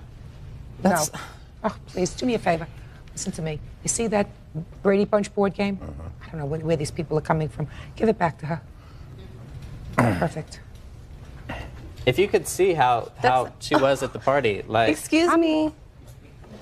Now you have your Look at it. It's totally ripped. This is not Well, worth. listen, you got to take better care of your things, people, both of you. Now you have the board game back. Now you have your camera back. Goodbye. I just had excuse. You may step out. Judge Judy continues in a moment. And on the next Judge Judy. Dean, step up, please. Ryan Dam was driving around a corner when he startled a family out for a walk. The dad, Steve Chastain, stopped him, then bopped him in the nose. Now Ryan wants the bopper to pay his bills. Order. All rise. Your Honor, this is case number 15 on the calendar in the matter of Dam versus Chastain. You may be seated. Thank you, Bert. Mr. Dam, you say Mr. Chastain broke your nose. Yes, ma'am. Why would he do that? On February 10th, I came down that street that he lives on, and I pulled over to help his wife. She was flagging me down. As I slowed my car down, stopped, I rolled my window all the way down. He came through and broke my nose. Just like that? Yes. Had you ever had any problem with him before? No, I've never met this man before. How was he flagging you down? He wasn't, his wife was. How was his wife flagging you down? She was just waving her arms. And you thought she was flagging you down? Yeah. There was no flagging involved. She was yelling because he almost hit my wife and my son. I was on the opposite side of the street, and she was telling him to slow down as I was yelling too. You didn't get your window all the way down. I hit him. I mean, I have to go ahead. Yeah, I didn't break his nose. I didn't hit him hard. If I would have broke his nose. Oh, I have emergency room and professional papers that says my nose was broken. How fast were you going down this street, sir? 25 miles an hour, and I also have pictures of the grade of the hill. It was impossible to be doing any more than 20 miles an hour, 25 miles an hour. You've done it more than on one occasion. You've done it 3 or 4 times. Sir, you mean you've seen him before? Yes. How many times have you seen him before? Countless times. He's changed cars now. He's got a little slower car. He got rid of the CRX, and now he drives a truck. So he's probably slowed down a little bit since he got his nose broken. Do you use that street regularly, sir? Yes. I've been dating her for 6 years now and driving down that street for 6 years. Tell me what happened that day. We went out for a walk. We're walking the dogs. My son and I were crossing the street, and all of a sudden the car came just out of nowhere from the top of the hill down the street, and I had to push him and jump out of the street onto the sidewalk, and he went by. I yelled, "Slow down," and he went maybe 40 feet past and stopped, and he yelled. I guess that's when he stopped, and he started backing up. We were still up the street about 15, 20 feet, and he opened the door to, I guess, get out, and my husband hit him in the face. How fast do you think he was going? Oh, at least 60, at least. Mm-hmm. That's Many people go down the street very fast. That's a bad street because there's a grade? The street Could that I- was on the other side of us could I had present speed the bumps, pictures? and after that, they put the speed bumps in. Everybody started using our street as a Pass through. yeah. Gotcha. So you got pretty riled up. I was angry. It's I mean, scary. I can't contest that I didn't hit him, but I don't think I did the damage to his nose. He looks okay now. Well, he does. He's a handsome He looked fellow. okay. I have He pictures looked of that okay. also. He looked okay 20 minutes or an hour later. Okay, sir. Let me see the photographs that you have. Let me see the emergency room bill. Then you went and got the police, I assume. Is that what happened? Yes, I have a police report for a specialist and the emergency room. I have papers for both of them and Let me see. insurance bills. Let me see. Let me see what you have. Oh, police report.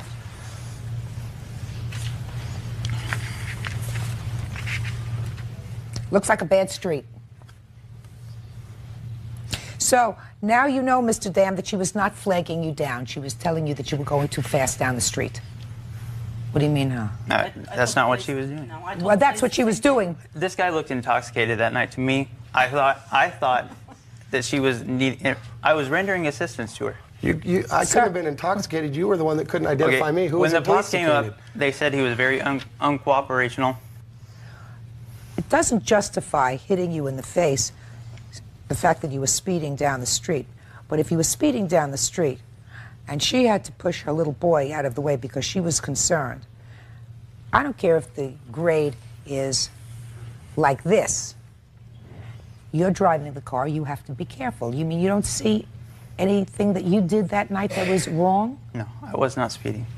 You weren't speeding, and so you think she was trying to flag you down for some other reason? For help. Baloney! She wasn't trying. She was trying to flag you down and tell you to slow down because you were going too fast around this curb.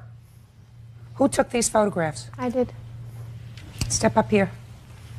Tell me your name. Catherine Herbst. You're his girlfriend. Yes.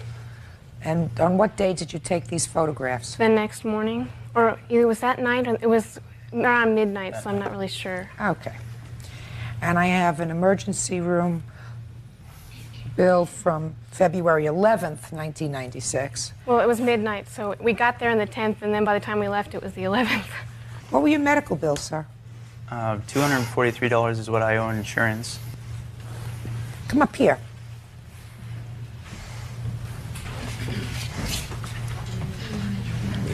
Step right up there. Have a seat. Tell me your name. Steven.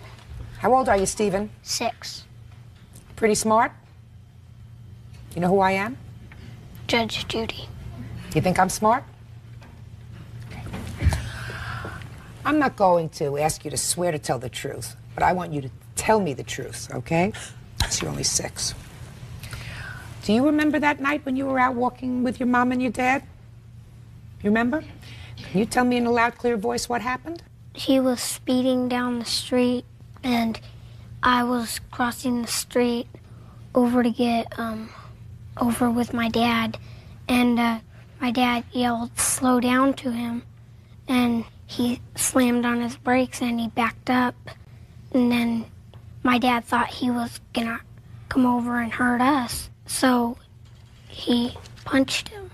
And what did your mom do when you were crossing the street and the car was coming down fast? She said, "Get out of the street," and I ran to the other side as fast as I could.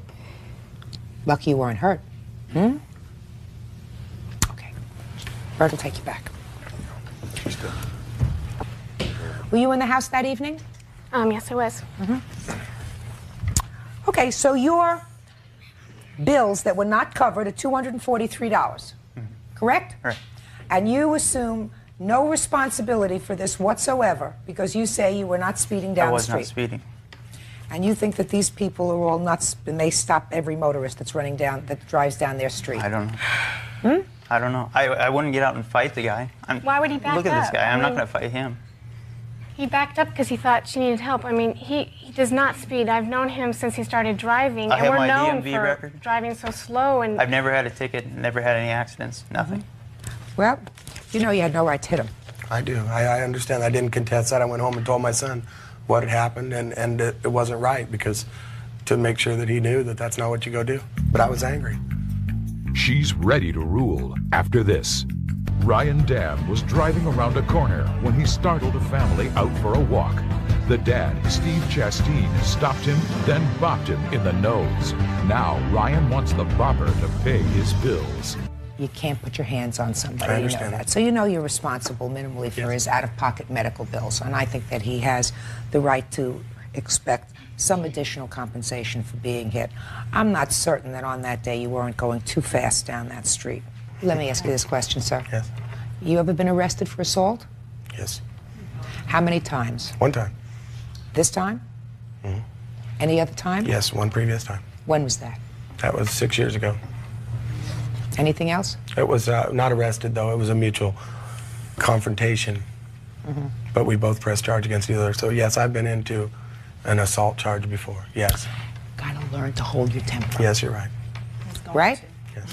So this time it's going to cost you, and I think it should cost you at least $1,000 for his pain and suffering in addition to his medical bills. The judgment of the court is $1,243 for the plaintiff. Thank you. Parties are excused. Step out, please. Well, I went for this whole time and not being able to breathe. I have a shorter air passage now, and the doctors confirmed it. I got all my papers here. There's nothing else I could have done. I did not lie, and I got screwed. I never even saw his child. He knows he saw the child. I didn't see him. He was wearing all black. I didn't see the kid. I only saw the lady. It'll be different when he actually hits somebody. We don't go speeding off places like that, and it's not characteristic of us, of him or myself, to go speeding down the street, missing a child, and I mean, it's not Didn't liable happen. at all. It's not characteristic of us to go out and pick fights. And now, the next case. Party's on Sharp versus Khalik. Step forward, please. Abdul Khalik was driving down the highway when he crashed into Sharon Sharp's laundromat. She says Abdul tried to make a clean getaway without paying for the damages. Your Honor, this is number 19 on the calendar in the matter of Sharp versus Khalik.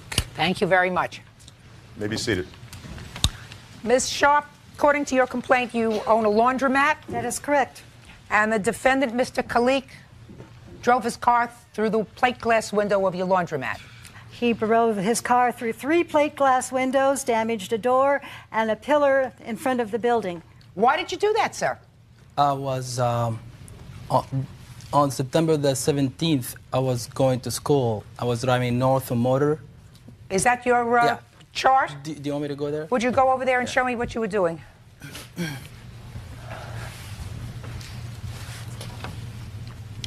This is Motor, and I was You mean that little red car is your car? Yeah.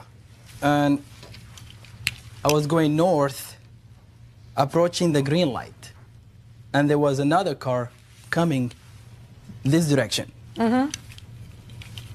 That car made a turn in front of me within less than 10 feet. I avoided the vehicle, trying not to kill lives or human beings, so I end up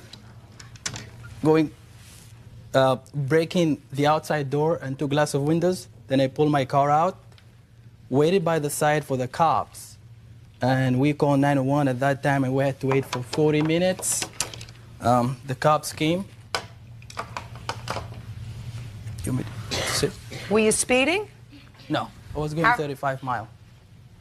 Going 35 miles an hour? With the regular speed limit on Motor. Okay. Well, and you drove your car into her laundromat, so it was an accident. Exactly. So because it was an accident, you don't think that you should pay for the damage to her laundromat? Mm-mm. I strongly don't feel responsible because when I was going in my left lane, I was going north, and the car, made a right turn in front of me. I avoided the car, and then when I hit the brake, Do you have insurance, sir? At that time, I had comprehensive collision, but my liability expired about 10 days before the accident.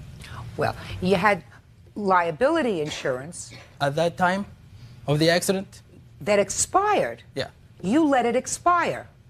I intend to go to buy a policy, but... You let it expire. She didn't let it expire. You let it expire. Right? Correct. She's in her laundromat, washing and folding. You plow into her laundromat.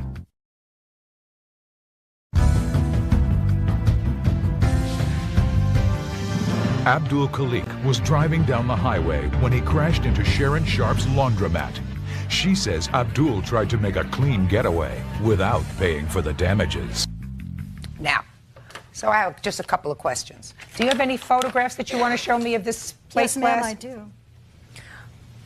You don't deny that you caused the damage to her store, correct? No, I don't deny the damage, but right. I don't think I don't think I meant to go to her laundromat. Mr. Khalik, that is for sure, sir. I'm sure you didn't mean to go into her laundromat, but you certainly caused an awful lot of damage to her laundromat.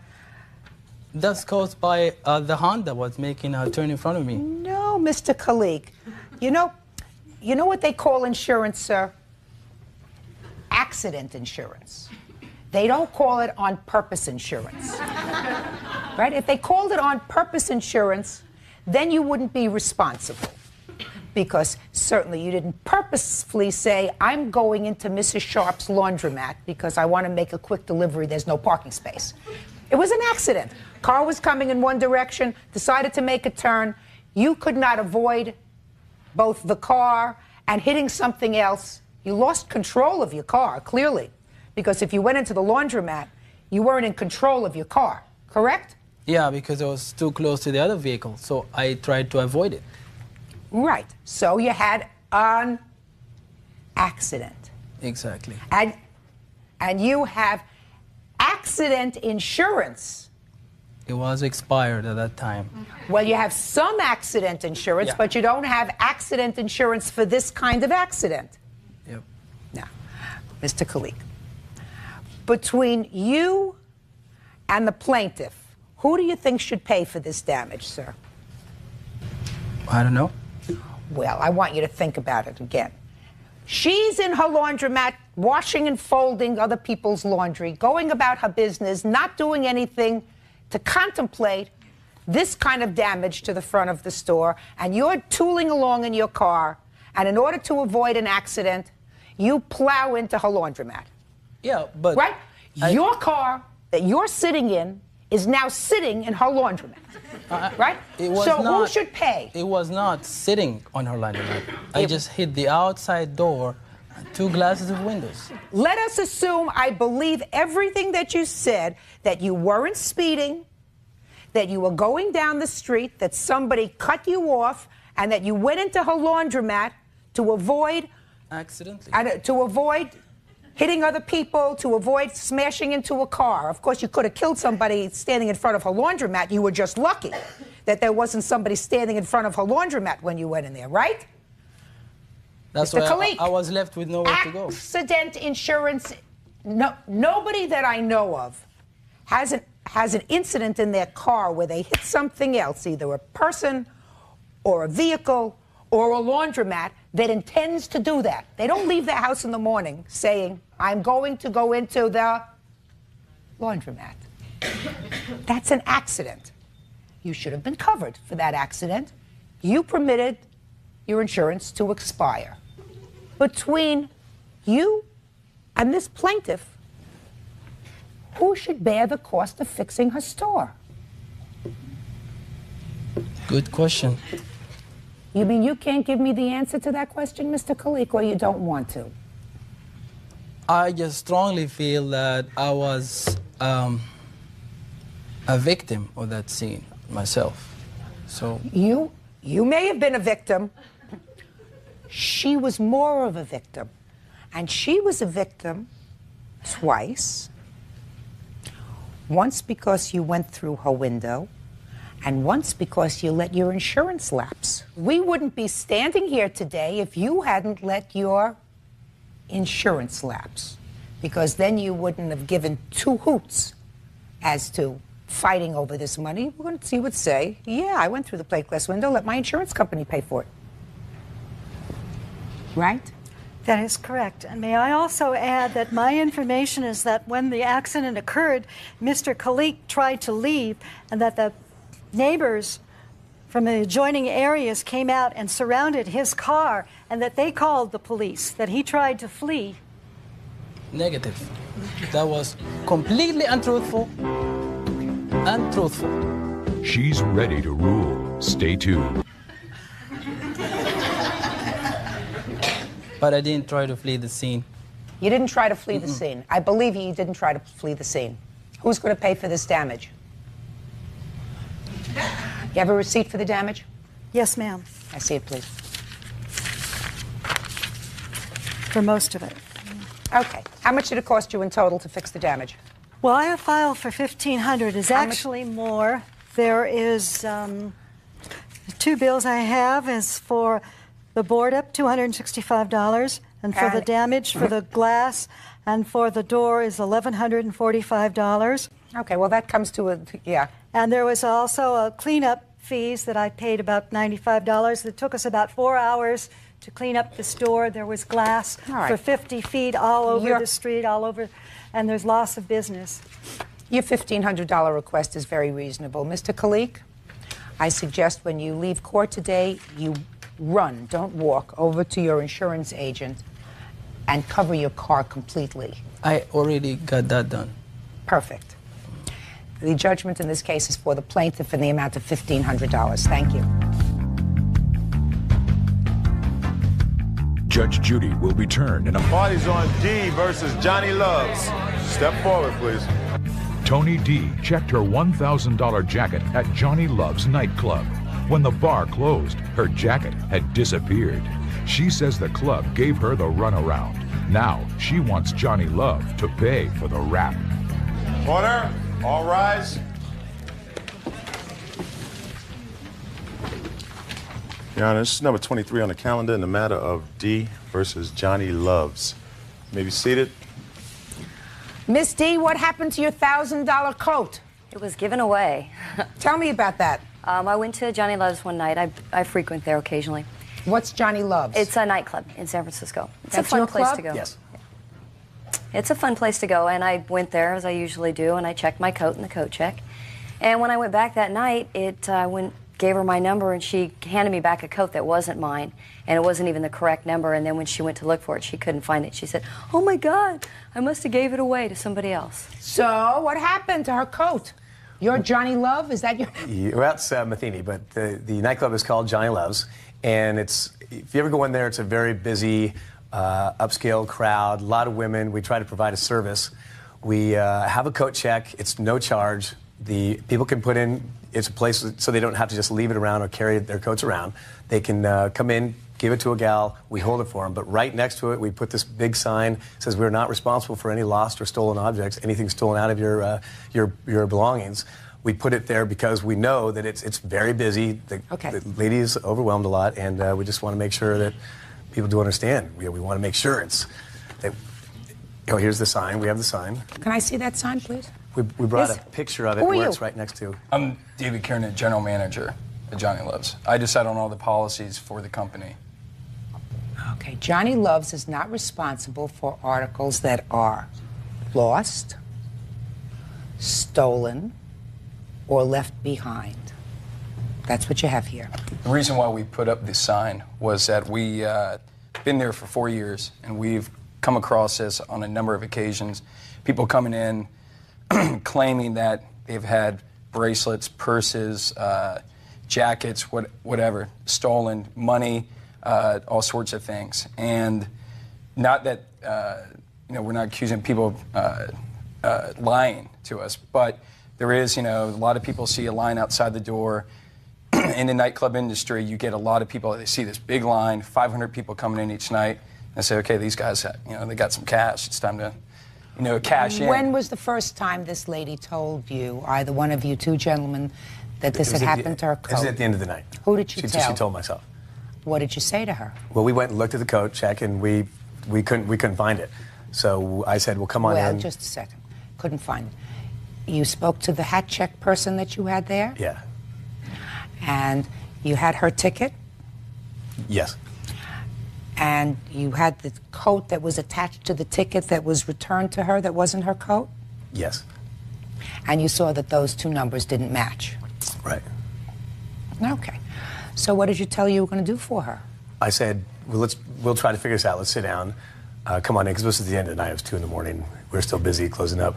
I said, bring the receipt for the coat in. We'll sit down and talk about it. Try to figure out some way to solve it. And we never really crossed paths, never could get together at the same time. And why is that? I think we're just both busy. Is that why? I tried 9 times to call him, left him messages. He called me back a few times, kept saying, come in on Friday night, come in on Friday night. And I said, Friday night's a busy night. Can we do it at another time?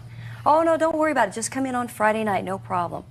I came in 2 weeks later because that following Friday night I couldn't come down. I was out of town. And then when I came down, I waited around till midnight. Then Johnny finally showed up. And I tried to talk to him, but he was busy socializing and doing what he does and having a great time singing on the stage and everything. And finally I got one of his bouncers to get him for me, and I tried to talk to him. So then Johnny came out, and I went up to him and I said, Johnny, can we talk about when would be a good time to meet so that we can take care of this coat business? And then he looked at me, and he was pretty, he'd been doing shots of Jägermeister. And she's exaggerating quite a bit. At least it was, she wants to be on they TV. were doing Jägermeister. Anyway, they were having a good time socializing and partying. What you're telling me is, anyway, what you're telling me is he was blowing you off. Well, yeah, he was. That's my kids would say, Mom, don't blow me off. That's a little exaggeration. Listen to me. I'm not. Did you say to her, how much was the coat? Yeah, and I've tried to get her in during the week, when we're closed. So you realized that you had a responsibility for this coat. Yeah. irrespective of this sign. You think No, that no, you no, have... no, no, no. I was going to try to take, being courteous, still try to take care of, let's see what we could do. What do you mean, see what we could do? She didn't want to dance, sir. She our wanted money policy- for her coat. Yeah? Our policy has always been. Let me explain. Did you make up this sign? Yes, I did. Are you a lawyer? No, I'm not. Well, then let me read the sign to you again. And let me show you how this sign does not cover this situation. Lost. It wasn't lost. Stolen. It wasn't stolen. And it wasn't, read it, left behind. What it was, sir, is it was given to someone else by your employee by mistake. If That's there were not a jacket. What? If there were a jacket. Just a second. She had don't be foolish. Oh, no, we get these all the time. Don't be foolish. She had a ticket. What do you think that she checked, sir? A guppy? She checked Well, we don't a coat. Did She you see checked a coat. ticket? I didn't see a ticket. Just a second. He just told me he saw a ticket. I asked him that question no more than 3 minutes ago, that he saw the ticket that the hat check girl had, correct? Correct. That he saw the number that was attached to the coat that was not hers. You said you saw that, correct? Correct. So unless your hat check person is an idiot, she did not check a cocker spaniel, she checked a coat. She's ready to rule. Tony D checked her $1,000 jacket at Johnny Love's nightclub. When the bar closed, her jacket had disappeared. She says the club gave her the runaround. Now she wants Johnny Love to pay for the rap. This doesn't cover that. Lost, stolen, or left behind. So take your sign. It's very good. You should add something to it if you want to be covered for this kinds of circumstance, sir. Can I get some advice? Absolutely. I just gave you my best advice, and my advice is usually very expensive. Now all we have to do is figure out how much you owe her for the coat. You have a bill for the coat? Tell me what kind of coat it was. It was a custom leather jacket I had made a few years ago. I had them tailored to fit me, and I bought it down here in Southern California a few years. I don't have a receipt for the jacket, but I did have the jacket repaired. There was a hole in the pocket, and there was a place called Fog City Leather in San Francisco. The guy saw the jacket, so he knew the type of jacket it was, and I have an estimate from Fog City Leather to Just replace tell me, the how jacket. much did it cost you to have the coat made? To have the coat replaced is going to cost me $1,000. How much did it cost you to have the coat made? I believe that about 3 years ago it was around $1,200 to have the coat made. So it's cheaper now? Well, this is what Fog City Leather said he would replace the coat for. That's the estimate. But you paid more than that when you first bought it? I believe so, yes. You don't have the receipts for it anymore? No. How old was the coat? About 3 years old. Okay. Okay. Now you're responsible for the coat. I've just explained to you why. You want to have this coat made up for her, or you want to give her the money? Let's have the coat made up for her, because we want her to be happy with a new coat. At her place? At her place. Okay. You've got 1 week to do that, sir. Barring that, I'm issuing a judgment for the plaintiff in the amount of $1,000. You have 1 week, 7 days from today. Got it? Got it. Good. Thank you. All right, excuse. Step out, please. All I wanted was my coat replaced. I'm not in for making any money on it. I just want my coat replaced. We learned we have to change our sign a little bit, but you know, I think everything worked out. My mom's so made out. She has a nice leather jacket, Yeah. so, you know. And now, the next case. Party's on Baker versus Julian. Step forward, please. Barbara Baker manages music artists and producers. She says she loaned her talent, Joseph Julian, thousands to get him started, but he used her. Now she wants the money back. Your Honor, this is number 29 on the calendar in the matter of Baker versus Julian. You may be seated. Miss Baker, you represent music artists. Yes. And at some point you met this gentleman. Yes.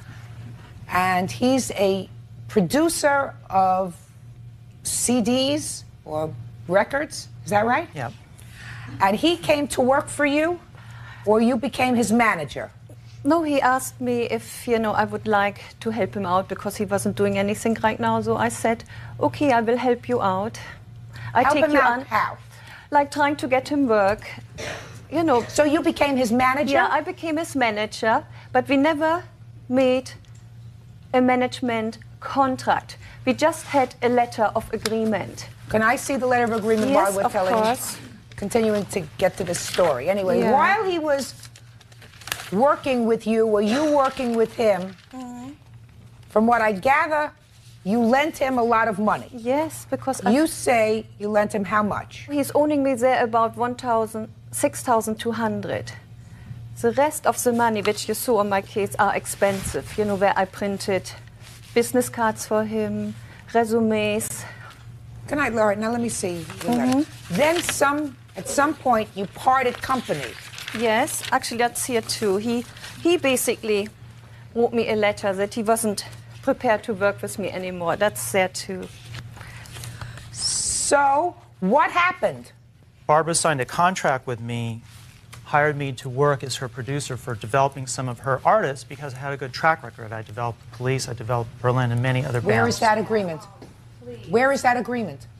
I have it. It's a one-page I did agreement. not sign a contract with you for my artists. Is that the one-page agreement that Yeah. I just read? Yeah. It says Well- that she's representing me as a manager. I read that. Okay. Yeah. And Didn't what say she anything about the did, police. It just said yeah, basically that she's she was going to be your manager. She was going to get 10%, right.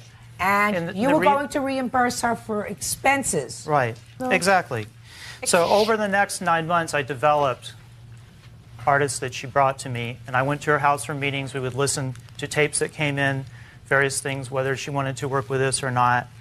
And over the course of the 9 months, I developed for her. That means that I just basically worked with not finished product, but trying to get people to the next level and organize their styles and clean up their music for 4 different artists. And Did during they that make 9 it- months, during that 9 months, Yeah. okay, that's not Did a they very sell long anything? tape. Just a Nothing second. was released. No. So there was nothing sold. So you worked Yeah. with these people, and despite the fact that you Yeah. worked with these people, nothing was sold. Right. I received about $9,000 for the year, and I That's spent over 1,600 hours during that year Just- working on projects for Barbara Baker Management. So what? So what I'm saying to you is I did this because I was promised a full-fledged job in the order of $40,000 to $50,000. Where does it say for that, RCA. sir? It's in my statement. No, I don't care what's in your statement. Where's your contract? I have a contract that says you have a management contract with her. She's going to get 10% of what you have, of what you earned. So far, you didn't tell me you earned anything. So far, you didn't earn anything. No, I was promised a job by her. Show me in writing where you were promised a job. Judge Judy will return in a moment. I was told that if I didn't sign it, I wouldn't work again. I would never say things like that.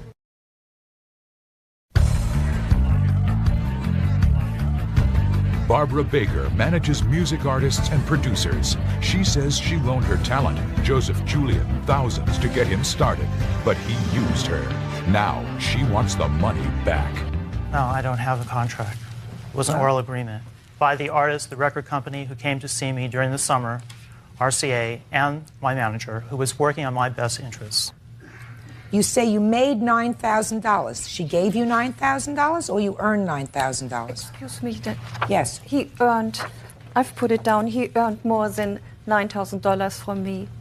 He earned about $17,150. That's what you paid him? No, that's what he earned from the artist he worked with, who I gave him. They paid him individually. The record company. Yeah, that's not Some of true. that's- Oh, whatever. Some of it is from the record. Okay. So that these other artists that you worked with paid you anywhere from $9,000 to $17,000. I don't care what it is. It's not. Is that right? Okay. She lent you money. How much money did she lend you, sir? She didn't lend me money. What did you? She asked me. Hey. I have to She asked me to do projects for her, which was for her benefit. Like what? To develop, make demo tapes for 4 of her artists, and I can name the artists, and I did the work. But I paid him for that. Did you pay him? Yes, I paid him. How much did you pay him? Extra from the money he owns me on a loan, which I have here, which he signed the loan papers. Can I see that? Yes, I paid Yeah. for his apartment. Please. I was told that if I didn't sign it, I wouldn't work again. That's And I was Listen, untrue. sir. That's exactly No. what she said. Do I look Hey, at listen. this? Order. I would never say a thing like that. Just a second.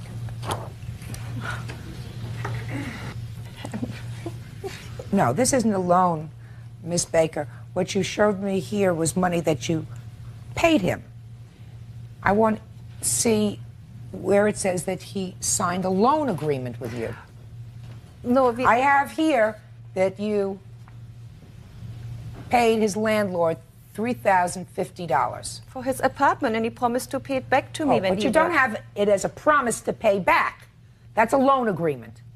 Do you understand? No, okay, then it's my English because I'm German, so I'm sorry, but he said, can you please lend me $3,000, otherwise I cannot move into my apartment.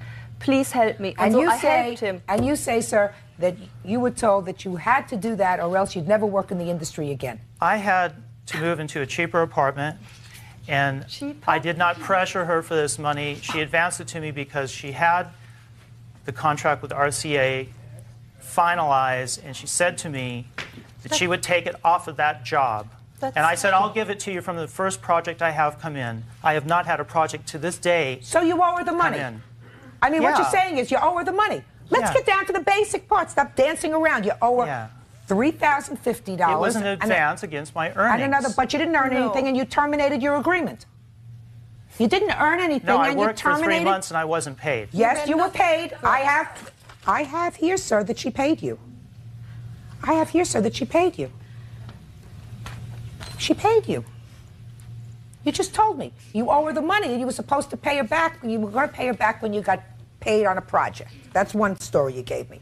The second story you gave me is she told you that unless you took this, you would never work again in she the said industry. that. You have to sign this. Excuse Or me. you will not do the RCA project. I was told that. Right in her office. That's not true. So, you say she extorted it from you. Is that what you're saying? I had no choice. All my heart, I really genuinely wanted to help him. And look how I got repaid. He told me on the telephone to he never wanted to speak to me again. You Germans, he said, I'm fed up with your, with your attitudes. Just I never want to speak to you again. And he slumped the phone down on me. Now, you've got your hand up. Who are you? What do you know about this case? He worked with us for a couple of months on our demo tape. We are a band. And just step up here.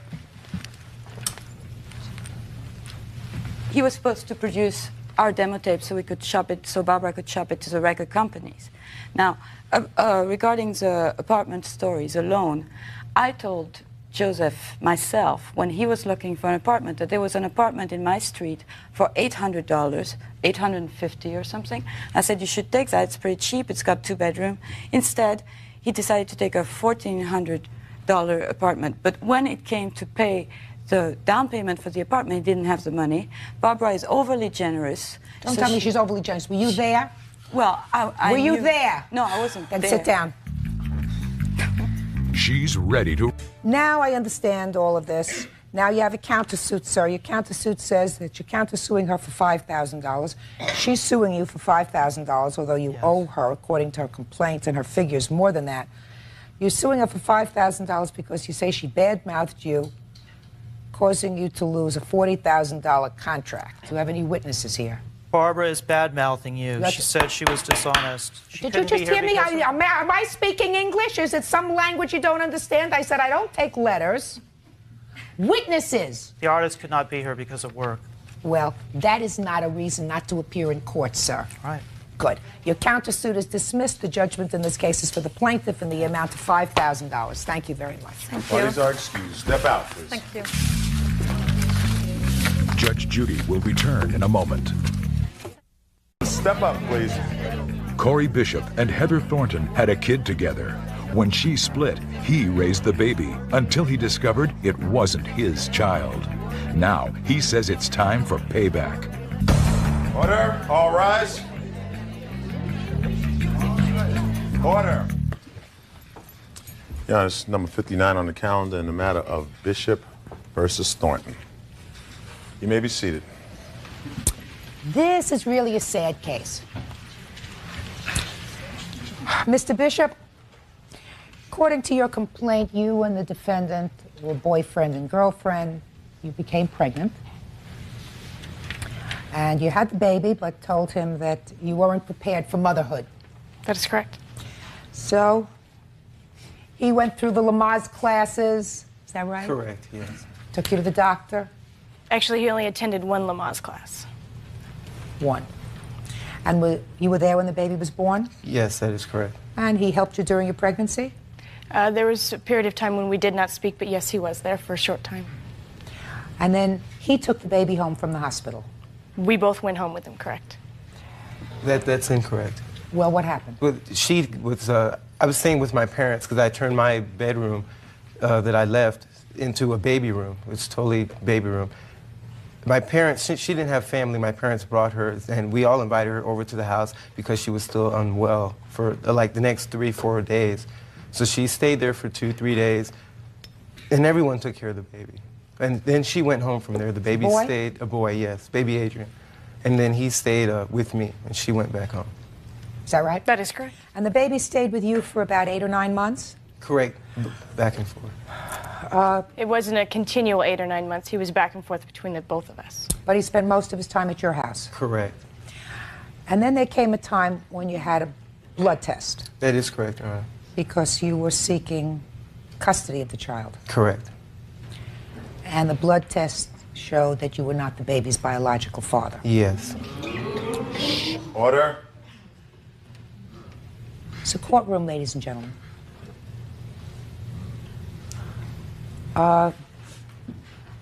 Your lawsuit seeks damages in the amount of $5,000 for fraud, for the expenses of caring for this baby, which she took back the baby immediately after the blood test came back. Is that right? That is correct. Tell me what happened, sir, when Ms. Thornton told you that she was pregnant, that made you think that you were the father. Well, we were at Denny's speaking, and this was 10 to 15 days approximately after the time we had been together. And she'd called and said she wanted to talk, wanted to meet. We went to Denny's, we spoke, and she said she was pregnant, and she was sure it was mine, undoubtedly. Did you tell him that? That is correct. And from then, we had to decide on what we were going to do.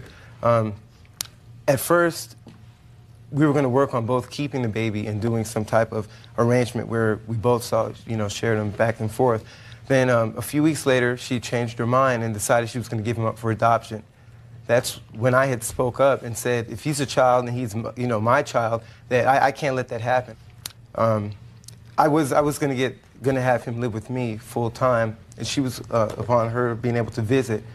I just needed some notice. She didn't have a car at the time, so I said I would do some of the transporting. I ended up doing all of the transporting, at least 90% of it. Who took care of the baby at home? I did, my mother, and my girlfriend here. And they're both witnesses to that. It wasn't a few weeks after when I decided I was going to give the baby up for adoption. It was approximately when I was about 6 months pregnant, and he and I were not speaking at the time, and I felt, oh my gosh, how am I going to be able to take care of this kid? I don't have family, because I grew up in foster homes. I don't have anybody I can depend on. I don't have a car. I had a very good, stable job, but I didn't think that I could do it on my own. And then eventually, Corey and I were speaking again, and I told him what I was feeling, and he said that there's no way that he would let this child be adopted. And then that's when we decided. Corey had picked me up, and I went to dinner with him and his mother and the family at his mother's house, and we had discussed the baby living full-time with Corey and his mother, with me having visitation. And you thought that that was a good arrangement and in your child's best interest? That is correct. It was in the child's best interest. Now, you told him that there was no question that he was the father. There was no question in my mind. Well, but you found, if there was no question in your mind, then these blood tests were wrong. Actually, when I got the blood test, I called the hospital screaming and yelling. But I did bring my calendar from the year of that date, and it shows when I went to the doctor and found out I was 4 weeks pregnant. And if you count 4 weeks back, it shows exactly to the day that when I was with Corey. But you clearly were with someone else based upon the blood tests around that time. It was actually, if you look at the calendar, I was with somebody else 2 weeks before I was with Corey. Well, that's a pretty close time frame. So when you told him that you were sure it was his... But the thing is after Corey and I were together, the following day I found the condom. So that you were at least confident that it was his child. That is correct. But you weren't sure. That is correct. Why didn't you tell him, I believe it's yours? I told him, I believe this is your child. I went to the doctor. I found out I was 4 weeks pregnant. We were together on this date. I had my period this date.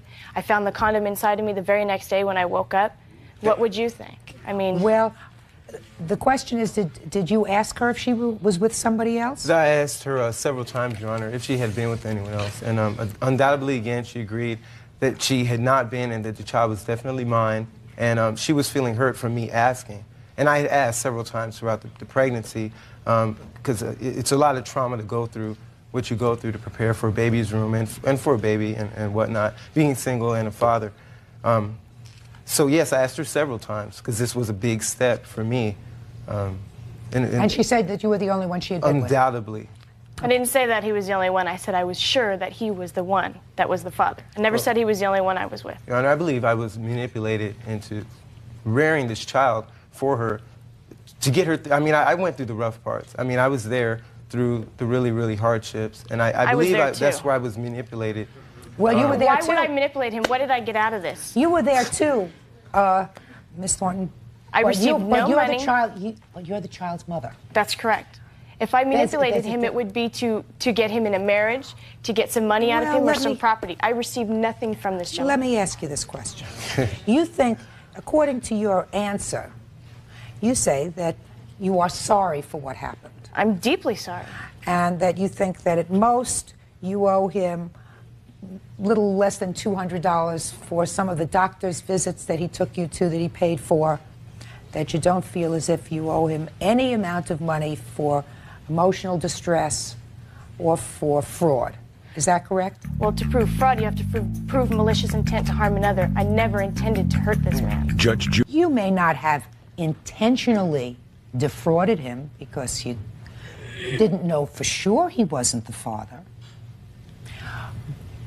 But you knew for sure that within the relatively short period of time of gestation, that there might have been somebody else. And you didn't let him know about that.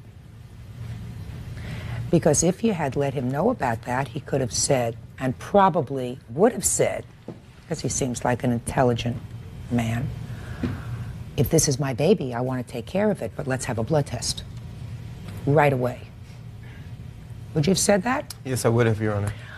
So, this is your mom? Yes. And this is your present girlfriend? Correct. Who you met, I assume, after the baby was born? No, before the baby was born, throughout the pregnancy. So, during the pregnancy. Was she your girlfriend, or was she? No, I had a separate boyfriend. You had a separate boyfriend. According to some of the papers that I have here, you still see the baby. I've seen the baby twice since this has happened. She was just at his 1-year-old birthday party a few weeks ago. You attached to this little boy? We were very, very, very attached because I did a lot of the first days and hours, you know, when you're, excuse me. Go ahead. First having a newborn in the home. And when Heather told him that she was going to give him up for adoption, he called me at work and told me. And I told him that I would do whatever I could to help out. Is this your first grandchild? Yes. Well, this is really, you know, it's sad. And I told her at the time that under no circumstances would I ever not allow for them to see the baby. And I even invited Corey and Tina to the party. You friendly with Tina? I've never actually met Tina. No. But I had told Gloria on the phone, you know, they're both welcome to attend the party. And she said Corey doesn't want to open any old wounds. And I said, you know what, I completely understand. And I still feel terrible about what happened. I never meant for this to happen. And she told me out of her own words, whether or not Corey would have known that there was a chance it wasn't his, he still would have done the same things he did. Well, that's supposition. Because there's a very easy way to find out whether a baby is yours these days. We have DNA testing that can be done almost immediately. What you did was put this man through 8 or 9 months of falling in love with a baby and then taking him away. And you could have prevented that because you are not honest with him. And the judgment in this case is for the plaintiff in the amount of $5,000 as requested. Thank you. Parties are excused. You may step out, please. And now, the next case. Parties on Vandersher versus Blevins. Step forward, please. Renee Vanderscher says Greg Blevins kicked her car, but Greg says she hurt him by sleeping with his cousin. You were boyfriend and girlfriend for a while, according to the complaint. You damaged her car, right? Right. Why? Because I had found out earlier that day that she was sleeping with my cousin. So I had broken up with her, and she wanted her stuff back out of my house. So I had offered to go get her stuff myself, and she had to stay outside. Had she been staying at your house? No, not recently, because before that. So what stuff did she have in your house? Just a sweatshirt. That was all she grabbed. And when I opened the door, she barged through, threw her Pepsi on my floor. At that point, I had tried to take her out. I didn't really want to touch her because, you know, that she's just going to get me for whatever, you know. So I had then dialed the cops. I called the cops, and they came. While I was talking to the cops, she unplugged the phone towards the end of the conversation. Then, like, she broke the phone. So then she grabbed my pager and ran outside. So I ran out after her. And at that point, I had watched her throw my pager. And watched her what? I watched her throw my pager on the ground. And so at that point, I was angry and mad already. So I turned around and I kicked her car. And what kind of damage did you do to the car? I put maybe like a little dent. I didn't kick it very hard. I have pictures, and I have a... Could I see the pictures? And okay, if you so noticed that's... in the one picture is the bruises on her arms and the dent on her.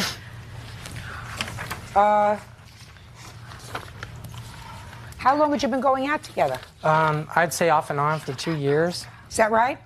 Tanya? Yes. Pay attention to me. You've been going out with him for 2 years? Yes. Were you going out with his cousin at the same time? No, I was not. That's a lie. Well, what makes you think she was going out with your cousin? I have pictures to prove it. I have pictures to prove that she was sleeping with my cousin. How'd you get pictures? My cousin had given these pictures after that this all happened.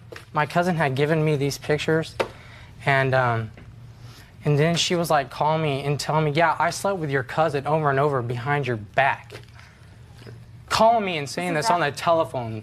Just after his cousin and I started being friends, and his cousin told me that he slept with some 14-year-old while we were going out. Never cheated on him. Yeah, never cheated on me. That I slept with her? Shh, sir. So he cheated on me off and on. So you cheated on him, or you just told him that you cheated? So then me and his cousin were This was dating. She was sleeping with him while we were going out. Well, that's what you say. That's the basis of your counterclaim. You want damages for this emotional stress. Right. Is that right? Well, you don't get that in this country. So, you know, that sometimes happens. But you two people, young kids, aren't even married, so you don't get damages for emotional distress, even if she were fooling around with your cousin. Right? Right. Judge Judy will be right back. Let's talk about the $900 in damage. Take a look at this. Is this where you kicked the car, sir, in the back here? Yes, it is. And I do have a witness saying that she made the dent even worse after the dent was already done. Well, I'd like to hear that witness. Yeah, she was Who are you? Amy. Step up here. Amy what? Amy, you have a last name, Amy? Atterbury. She was in front of my work trying to fix the damage to her car, and I was helping her do that. Don't even... Shut up. I'm going to talk, okay? Just a second. Thank you. Can I talk? Tonya. Thank you. Just a second. She was in... Just a second. Hey! Oh, sorry. I'm in charge of this place. You have to be quiet. I'll let you explain. She's testifying now. That's what she's doing. Go ahead. She was in front of... Well, she came to my work after she had called me... After she got Were you my phone. a friend of hers? Don't even know her. Did not even know her. So why would she call you? She got her She got my phone number from his house. It was on his refrigerator. Okay. She called me, you know, saying, well, this is my boyfriend, and I guess she thought that we were dating or somewhat, and I told her, no, we're not dating, etc., blah, blah, blah. So she met me at my work. You know, she's all, well, can I meet you? And I said, fine, whatever. So we went to my work, and she showed me what he had done to her car. So I was helping her, you know, fix her car. How are you doing that? A screwdriver, I think, or something, trying to push the dent out of the car. That put more damage to the car than was already there. And Does this sound vaguely familiar to you? No. Well, tell me Okay, what. she didn't do nothing to my car. She couldn't get it out. That's not what they're complaining about. She can't break no lock. You broke the lock. Just a second. Do you know her? No, I didn't know her until after my car, and I got the number because How did you he get was her my phone boyfriend, number? and I wanted to know if he was sleeping with her. I had broken up with her that day. Could you be quiet, sir? Oh, that's when. Where did you get her phone number from? His refrigerator. I wanted to know who. When? When the cops were helping me get my stuff, but they wouldn't let me get the large stuff. That's a lie. So, hey, you're irritating me. Don't do it again. You were getting your stuff, your sweatshirt from his house or whatever else you had there, because you had already broken up. So what business is it of yours if he's sleeping with this lady or with the entire women's basketball team at the high school? What difference does it make to you? He's not your boyfriend anymore. What difference does it make to you? Why would you take her number? It doesn't, but we weren't broken up at the time. You just told me the cops were there. Cops were there because he ran and got him. You were having this fight. The cops were there because you had broken up. Maybe I should tell the truth now. Yes, I would like to hear the truth. Okay. Quiet! You. Quiet. You. Quiet. I want to hear from her. Judge. Were you living with him? 2 months? 3 months? Probably about a month and a half to two, close So we there. got along really good then. Just the two of you? Mm-hmm. And when I went back to get my stuff, he got this attitude change. I don't know. Last night we were friends, and then I come over and he's all, no, I don't trust you. Okay, we were practically living together. Now you don't trust me to go in your house. And so he wouldn't give me back my stuff. And I said, I want my stuff back. When I pushed my way through the door, he shoved me on the ground. And I said, I'm not leaving. If you want me out of your life so bad, then you just give me the rest of my stuff. It's my stuff. When did you take her phone number? Right on. And then he pushed me up against the refrigerator, shoved me on the ground, and I grabbed his pager and ran out the door because I'm going to have some of his until he gives me my stuff back. And then he ran after me, and he grabbed the bra of my car and started ripping it off. And that's when I threw his pager down, and then he just started, and he started kicking in the trunk. And when he was beating me up, I'm the one that said I was going to call the cops. That's when the cops were in the parking lot at another apartment complex, and he ran there after he kicked in my trunk. See, I don't know why he ran and got the cops. I felt like I was in danger. Just a second. She's a dangerous I still girl. didn't hear the answer to my question. When did you take her phone number? After the cops went in there to help me get the rest of my stuff. And I couldn't get my big stuff, so they said, is it really worth it? I said, no. I want nothing to do with him ever again. So you don't want anything to do with him ever again. You two children better learn before you set up housekeeping that you better grow up a little bit. This is your car. The damage to the car, according to the estimate, is $840, according to this estimate. And the judgment in the case is for the plaintiff in the amount of $840. That's all. Parties are excused. Step out, please. Judge Judy will return in a moment. In the matter of Erickson, O'Leary, and Green, step forward, please. Tom Green has 7 wives and 20 children. He says being a polygamist is great. Ex-polygamist's wives, Rowena Erickson and Donna O'Leary, say that polygamy was nothing but misery. Order. All rise.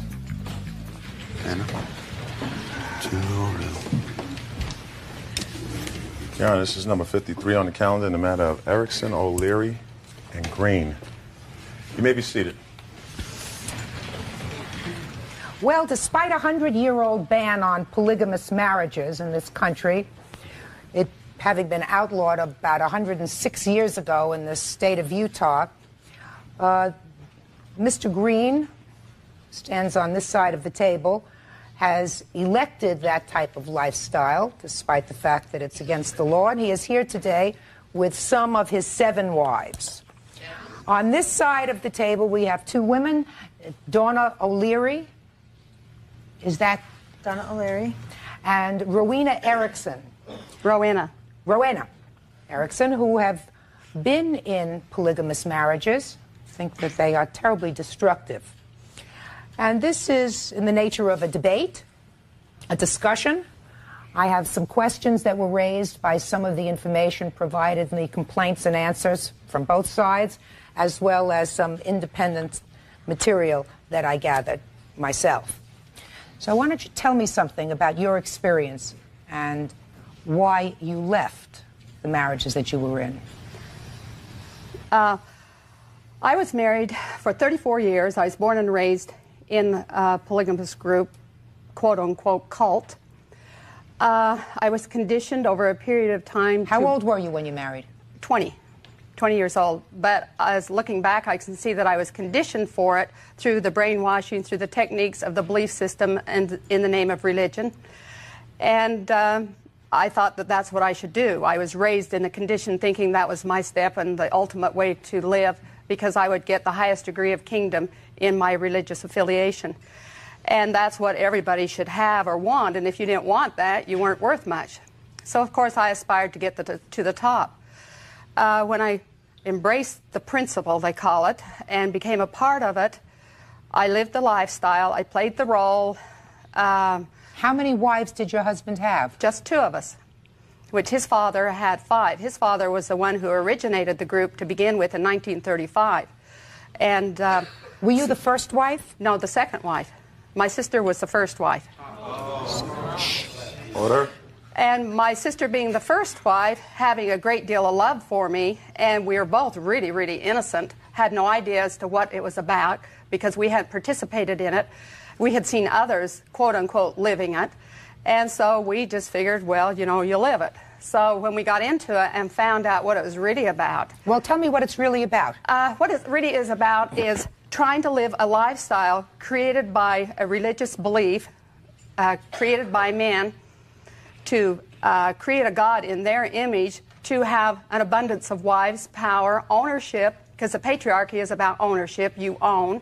And well, I'm curious about a few things. You're telling me about the religious aspect of it. So you have a sister. Yes. So you and your sister are now wives of a man, and you have children. Right. I had 8 children, she had 6. And you all lived together? Right, for 11 years in the same house.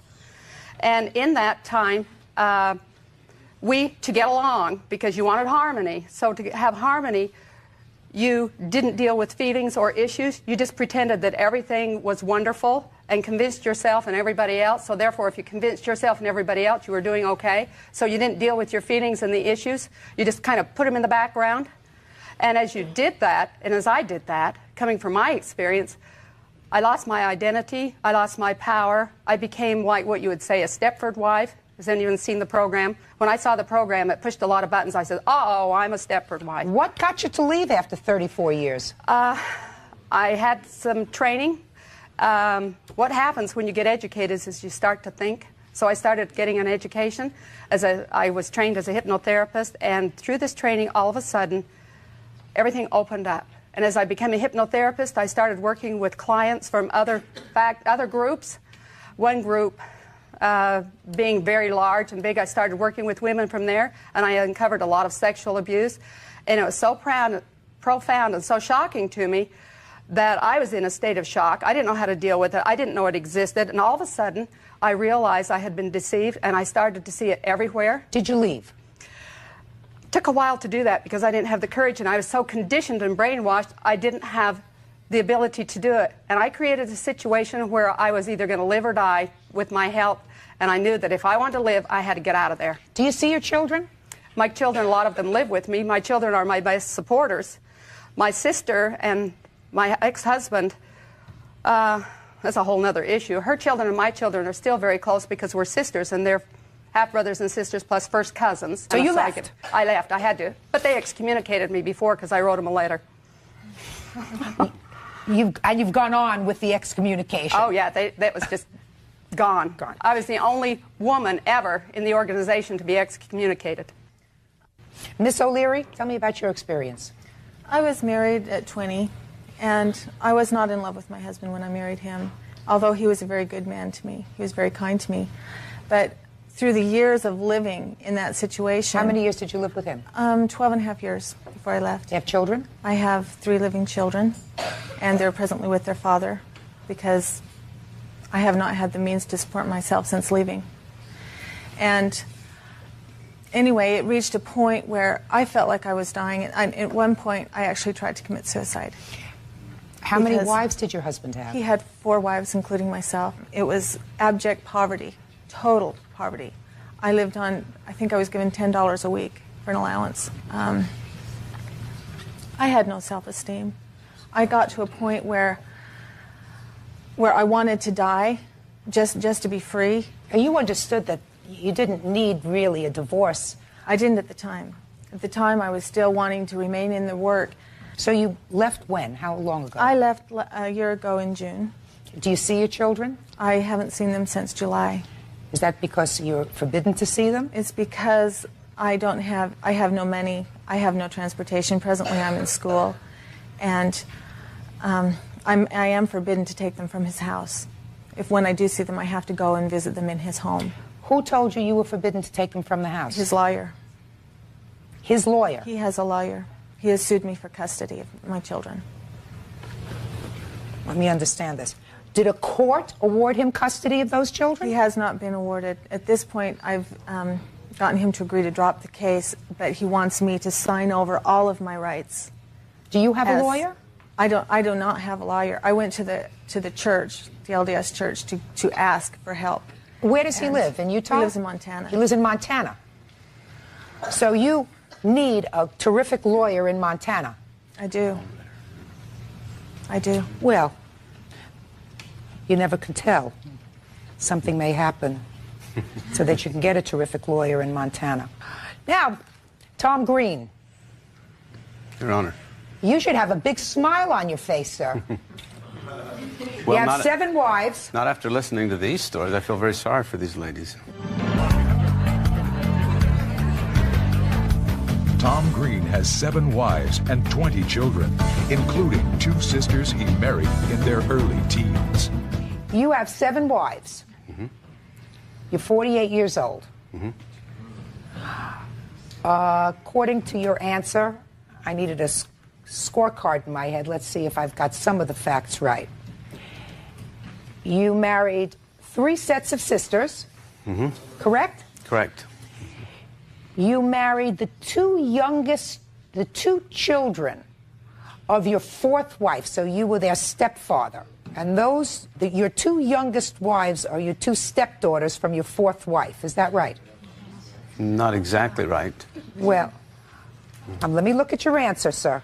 Right. You say your 2 youngest wives are the children of your 4th wife, June. That's correct. But they're not my youngest wives. And one of them he married before he married June. You see, it wasn't that I married my stepdaughter, it was that I married my mother-in-law. I see. So you were married to one of June's children first. Yes. And how old was that child when you married her? Her daughter? How old was the child when you married her? Her daughter. Her daughter Yes. was 15. And how old were you? I was in my mid-30s. Okay. And then after you married that child at age 15, then you married her mother. I can see you June. I can see you like stigmatizing them by saying child. Well, sir, I've had 5 children. A 14, a 15-year-old. You married your 2nd wife, Linda, when she was 14. You married your 3rd wife, Shirley, when she was 15, according to your answer. Mm-hmm. You married your 5th wife, Leanne, when she was 14. You married your 6th wife, Carrie, when she was 15. And you married Hannah, wife number 7, when she was 14. Where's Hannah? Right here. That's you. You're 19 now. Yes. You have 1 child. Yes. And where's Carrie? Right here. And you're 21 now, and you have 2 children. I'm 20 and I have 2 children, yes. And Leanne? Right here. You're 22. You have 3 children. You were 14 when you got married. Is that right? Well, sir, you know that polygamy is against the law. Against the law in the country where you choose to live. I don't think so. Well, tell me why you don't think so. I don't think there's a law in the U.S. Code against polygamy. Well, it's against the law in every jurisdiction, in every individual jurisdiction in this country, sir. It's against the law to have more than one marriage license and assume to have both of them valid, but it's not against the law to enter into a relationship with more than one person. That's true. So then, oh, that's true. We have a lot of people who have a lot of relationships, Mr. Green. That's true. But you, according to your answer, refer to these people as wife numbers 1 through 7. Are we going to talk about my definition of my relationship or the laws? If you want to talk about the laws, I don't have a marriage license with any of these ladies. So, in essence, they're all mistresses. Am I the only man in America to have a mistress? Or more than one? All right. Are there laws against that? You see, in Utah, so that what you're saying, Mr. Green, you know, Judge, in Utah, just a second. What you're saying, Mr. Green, is that you're not married to any of these women. In my mind, I'm married. Our relationship is the same as if it was a marriage sanctioned by the government, but I don't believe that we require a governmental sanction to make a successful relationship. Oh. If the government wanted to arrest us and come after us, they would have to arrest everyone that was cohabitating without a marriage license. Oh, well, I see you've got this down pretty pat. Mr. Green? Yes, ma'am. Tell me some other things about you, sir. Tell me what you do for a living. I sell magazines. Okay. You're an independent contractor? Yes. Did you file tax returns last year? Yes. How much did you earn? That's personal. No, it's not. You're under oath. I asked you a question. How much did you earn when you filed your tax returns last year, sir?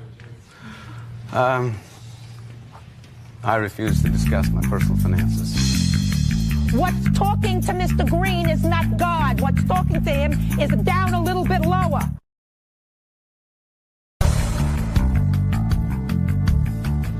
Tom Green has 7 wives and 20 children, including 2 sisters he married in their early teens.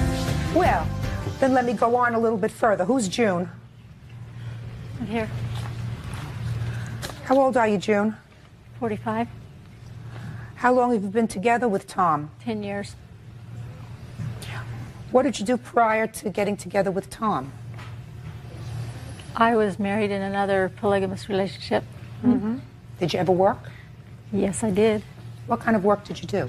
I worked in a sewing factory for 10 years, and then I also worked in a rest home for another 10 years. What do you do now? I work in the magazine business. Mm-hmm. Now I'm going to go down, just one second, I have to take a look at some of these documents. June, did you ever apply for welfare? Yes, I have. And when was the last time you applied for welfare? About a year ago. And how much do you collect from welfare now? About 400. 400 a month. Is that for you and how many children? 4. Don't answer. Don't speak, sir, unless I speak to you. Okay. Tell me your name again. June. Your name. Mine. My name is Leanne. Leanne, how much do you collect from welfare? I don't feel I need to answer that. Make sure you tell me the truth. I don't if you don't want to answer my questions, this will be over. Then let it so be. Well, let it so be. Let me tell you this, let it so be over, because one of the things that I find very interesting, Mr. Green, is that I know that each of your wives, as well as all of your 20 children, I support. That's not true, ma'am. Oh, sir. I know I support your children. That isn't true. If they get welfare, sir, then I support them. If they get welfare, then I support them. Then all the taxpayers here are supporting your lifestyle, a lifestyle that you decided to embrace because you think that that's fine, and it may be. As long as you don't impose your lifestyle on innocent people. Let's not even talk about the fact that you marry children. Let's talk about the fact that taxpayers support your proliferation of children. How do you respond to that, sir? Your Honor, in my state, 14 is the legal age for marriage. Talk about money. How do you, sir, but I how wanted do to you respond to your justify, reference to children. How do you justify? And there are some, okay, let me talk about money. There are some of my wives who do receive some food stamps from the government. Not all of my wives receive assistance from the government. Not all of my children receive assistance from the government. Well, since you won't let your wives answer the question, sir, about how many do and how many don't, I know how many do and how many don't. She's ready to rule. Respond to my question, question sir, and was tell about me how money. many of your children, according to you, are subsidized Your by Honor? welfare or food stamps? Some of my children do receive some benefits from the government, and our income level qualifies for that. They're not the only children in America who receive assistance. There's millions of people. 1 in 10 families in the United States receives governmental assistance for their children. How there many any men crime have in that? 20 children and 7 wives, sir? Not very many. That's absolutely How right. many men have children with women that they don't take care of and they don't claim? How many young And those teenage women girls? and those women have to go be on assistance also. How many young teenage girls go out there just to get pregnant and to figure, oh well, the government will pay for it. I'm not going to have a father for my kids or anything like Well, what that. do you but think? the government will be there for me. Do I'm you going to want go a get response? pregnant. Do you want a response to that? Do you want a response to that? The response is that this is an intelligent man prepared to debate what I consider a very intelligent woman. And this intelligent man has chosen a lifestyle that he knows is against the civil law. He maintains a household with 7 people who he referred to in a sworn complaint as wife. He makes babies, 20 of them, and he can't afford to take care of them. And he doesn't say to himself, I have enough children. I can't take care of them Hey, all. Judy. Yes. If God came and told you to do something, and Yes. the government of the United States told you to do something else, which would you do? Let me explain something to you. What's talking to Mr. Green is not God. What's talking to him is down a little bit lower. This case is over.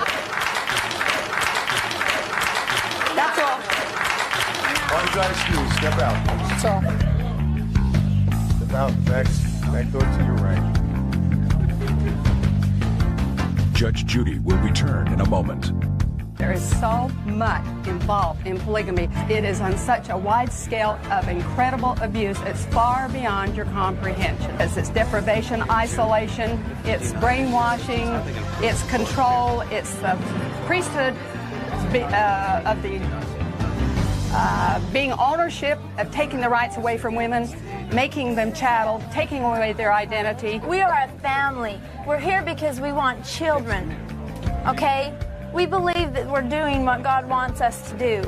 If we wanted to get out, He would have no problem with Hi everyone, I am Fatma. Welcome to my channel. Thank you. Pinky video आपने लाजमी बताना है कि ये कौन सी market है। हाँ, पहले कमेंट सेक्शन खोलो तो सही। हाँ, खोल दूंगी कमेंट सेक्शन, फिक्र ना करो, खुला ही होगा कमेंट सेक्शन। तो आपने लाजमी बताना है कि ये वीडियो कहाँ की है। तो जी वहाँ रहते हैं, बताएंगे आपको। इधर नेड़े मरो, इतनी दूर बैठ के आवाज़ नहीं सही आती। हाँ, वो वहाँ रहते हैं आपको। तो ये मार्केट बहुत ही खूबसूरत है, बहुत ही अच्छी अच्छी चीज़ें और सस्ती चीज़ें, ये सस्ती मार्केट है। आप तो जाके लेके आई हो। हाँ, मगर मुझे पता है ना, मुझे बताया गया है कि ये सस्ती मार्केट है, ये बहुत ही सस्ती मार्केट है। यहाँ पर बहुत सारी चीज़ें थी, कपड़े थे, मशीनरी थी, बर्तन थे और भी बहुत सारी चीज़ें थी जो फातिमा सिर्फ हूँ करी जा रही है। और मुझे ये वीडियो देख के बहुत मज़ा आया क्योंकि मैं खुद यहाँ नहीं गई थी, इसलिए मुझे पता नहीं है। मैं ये नहीं कह सकती कि मुझे यहाँ जा के मज़ा आया था, मुझे ये देख के मज़ा आया था और मुझे ये वीडियो बहुत पसंद आई। आपको भी पसंद आई है तो आपने लाजमी बताना है। जी जी। क्या बकवास ना कर फातिमा। बिल्कुल बिल्कुल। ये देखें, बस आप पंखा चलाओ, करो जल्दी वो सब। हाँ, चला देती हूँ पंखा भी। ये कुछ सूटकेस थे, हैंड कैरीज थी। बंद करके एक्सपोर्ट कराना, किसी हाँ, इंपोर्ट कराना। मैंने किसी उसमें हैंड कैरी में बंद होके नहीं जाना, मैंने वर्ल्ड टूर पर जाना है अल्लाह के हुक्म से। देखना, जलने वालों का मुंह काला हो जाना है। तुम्हारे जैसे लोग जो जलते हैं ना, उनका मुंह काला ही होना है ना गाइज? आप मुझे बताएंगे। जी बिल्कुल बिल्कुल सही बोल रही हैं ये। इनकी बातें सुनो, दिमाग खाली हो जाएगा, खोल रह जाएगा खोपड़ी का सारा खाली। सुनो इनकी, मैं तो कह रही हूँ फायदे में रहोगे, मेरी सुन लो। नहीं जाओ, नहीं सुनी इनकी, सुनो। चलो बोलो। हाँ, तो सुनेंगे ना मेरी। ये देखें, ये बच्चों के खिलौने थे। पता नहीं खिलौने थे कि नहीं, मुझे नजर नहीं आ रहे। मम्मा खेलती होती और ग्रोसरी थी यहाँ पर, हर तरह की ग्रोसरी थी, मशीनरी थी। ग्रोसरी क्रॉकरी थी वो। अच्छा, ये क्रॉकरी है। ओके, ये क्रॉकरी नहीं है। ये क्या चले, आपने बुरा नहीं मानना, बस आपको नजर आ रहा है ना कि ये क्या है, तो बस आपने देखना है इसको कि ये क्या है। और ये मेरी फरमाइश पे बनाई गई वीडियो है क्योंकि मेरे पास कंटेंट नहीं था और ये मनहूस बच्ची जो है ना ये वीडियो बना के नहीं देती मुझे, तो इसलिए फिर मुझे किसी और का। हाँ ये आ गई ग्रोसरी, देखा ना मैंने कहा था ग्रोसरी भी है यहाँ। तो ये सारी जो ग्रोसरीज है ना ये भी बहुत सस्ती हैं गाइस, जो चेक करके आई हैं। यस मुझे बताया गया है, जिसने ये वीडियो बनाई है उसने मुझे बताया है कि ये यहाँ पर ग्रोसरी बहुत सस्ती है। सिटी का नाम आप खुद बताएंगे कमेंट बॉक्स में, और जो बताएगी सिटी का नाम आप खुद बताएंगे, जहाँ हर कोई देख के आपको सिटी मारता है, सिटी का नाम आप खुद बताएंगे। हाँ क्योंकि मैं नहीं बताऊंगी, अगर मैं बताऊंगी तो फिर मज़ा नहीं आएगा। मुझे भी नहीं पता। मुझे हाँ, पता है आपने मार्केट का नाम भी बताना है और सिटी का नाम भी बताना है। तो वीडियो देख के आपको पसंद आई है तो फिर और पसंद करें, और ये मेरा जो टॉर्चर है ये आपको बर्दाश्त करना पड़ेगा। इसको आप टॉर्चर समझ के ही बर्दाश्त करें, ठीक है ना। तो बेचारों के भी सिर्फ 3 मिनट 25 सेकंड। हाँ, क्या बनेगा आगे क्या बनेगा? पूरे 12 मिनट की ये वीडियो है। 12 मिनट आपको मेरी बकवास सुनना है और सुनते ही रहना है। ये देखें ये डिश वॉशर्स हैं और आगे और इतनी सारी वैरायटी है डिश वॉशर्स की। आगे जो चीज़ मुझे समझ जाती है लड़की उस पर मुझे बोलने नहीं देती। और आगे एक ट्रिप आ रहा है इस्लामाबाद का, अगर आप लोग देखने के लिए एक्साइटेड हैं तो जल्दी बताएं कमेंट सेक्शंस में। इस्लामाबाद का ट्रिप? कौन सा इस्लामाबाद का ट्रिप गाइस? टिकट रात को बैठ के कराइए। मुझे नहीं पता कि कौन सा इस्लामाबाद का टिकट है। मुझे इस्लामाबाद का भी नहीं पता कि इस्लामाबाद कहाँ है। मुझे बस इस वीडियो का पता है जिसके ऊपर मैं अभी बकवास कर रही हूँ, बाकी मेरी याददाश्त चली गई है। ये चाहती हैं कि शरीकों को पता ना लगे कि स्पॉन्सर आया लड़की को स्पॉन्सर आया ब्रांड की तरफ से, जिसके स्पॉन्सरशिप पे हम जा रहे हैं मरी यानी शूट पे। आगे बोलो अब। लो सारा तुमने एक्साइटमेंट ख़त्म कर दिया है। अभी क्यों बताया है? जब वीडियो डालते तो फिर इनको पता चल जाता। देखनी तो है नहीं किसी ने हमने खुद ही देखनी है। कोई ना, हम तो टूर लेके आएंगे। हाँ हम तो टूर लेके आएंगे भाई। तो जिसको हमारे साथ मरी का और इस्लामाबाद का टूर करना है वो हमारे साथ जुड़े रहें, फैबिकॉल लगा के नहीं जुड़े रहें, हमारी वीडियो के साथ जुड़े रहें। इतना फ्री होने की ज़रूरत नहीं है कि हमारे साथ ही जुड़े रहें। इतना फ्री नहीं मैंने कभी किसी को किया। सिर्फ वीडियो के साथ जुड़ना है और जुड़े रहना है और वीडियो पूरी देखा करें। आप लोग जरा सी वीडियो देख के भाग जाते हैं कमेंट करके, ये अच्छी बात नहीं होती, ये बदतमीजी होती है। इससे वीडियो का वो क्या CTR गिर जाता है। अब मुझे भी थोड़ा थोड़ा पता चल गया है CTR क्या होता है। बकवास ना कर, थप्पड़ खाएगी। हमने वीडियो दिखा। तो देखें मैंने कितनी मेहनत की है कि इस वीडियो को बनाने के लिए। आप देखें मैंने ऐसी सिटी की वीडियो बनाई है जहाँ जाने के लिए आपको वीज़ा की ज़रूरत पड़ेगी, ठीक है। तो आपको घर बैठे बैठे मैंने सारा विज़िट करा दिया, सारी ग्रोसरी दिखा दी है, ठीक है। तो कितने मिनट की हुई है वीडियो? भी मुझे कितना बोलना है? 5 मिनट। लो जी इतना बोल लिया, इतना आपको एंटरटेन कर लिया, मेरी सारी कमेंट्री ख़त्म हो गई मगर वीडियो ख़त्म नहीं हुई। देखें ज़रा बनाने वाले का स्टेमिना चेक करें कि उसने कितने स्टेमिने से ये वीडियो बनाई है। लोग 5 हाँ फुट्टी को और मुझे ग्लूकोज की अशद ज़रूरत है, एनर्जी ड्रिंक की ज़रूरत है। हमारी सारी एनर्जी जो है ना वेस्ट हो गई है। मेहनत की है हमने, हम दोनों बहन भाई इतनी मेहनत कर रहे हैं, इतनी मेहनत कर रहे हैं, कोई इतनी मेहनत कर नहीं सकता। क्यों पुट्ठी तुम भी कमेंट कर देना इस वीडियो के नीचे कि कितनी मेहनत लगती है ऐसी खचरा वीडियो बनाने के पीछे। कितने लोगों के तरले मिन्नतें डालने पड़ते हैं ऐसी वीडियो बनाने के लिए, फिर ऐसी वीडियो बन के आती है। और आप सिर्फ मेरी बातों को इग्नोर करके ना सिर्फ वीडियो पर फोकस करें कि मैंने वीडियो में आपको दिखा क्या क्या दिया है। मैंने आपको स्पॉइल कर दिया इनका सारा सरप्राइज इस्लामाबाद वाला। अगर आप लोग एक्साइटेड हैं ट्रिप देखने के लिए इस्लामाबाद का तो मुझे कमेंट सेक्शन में बताएं, अगर नहीं देखना तो भाड़ ब्लॉक कर दूंगी। बकवास करती है, देखना तेनू किन्ने आपे वेखनियां ने अपनी वीडियो। क्यों पुट्ठी? और ये जी आ गई है बंद गोभी, ठीक है, काट ली थी ढेर सारी क्योंकि वैशी दरिंदे हैं हम लोग।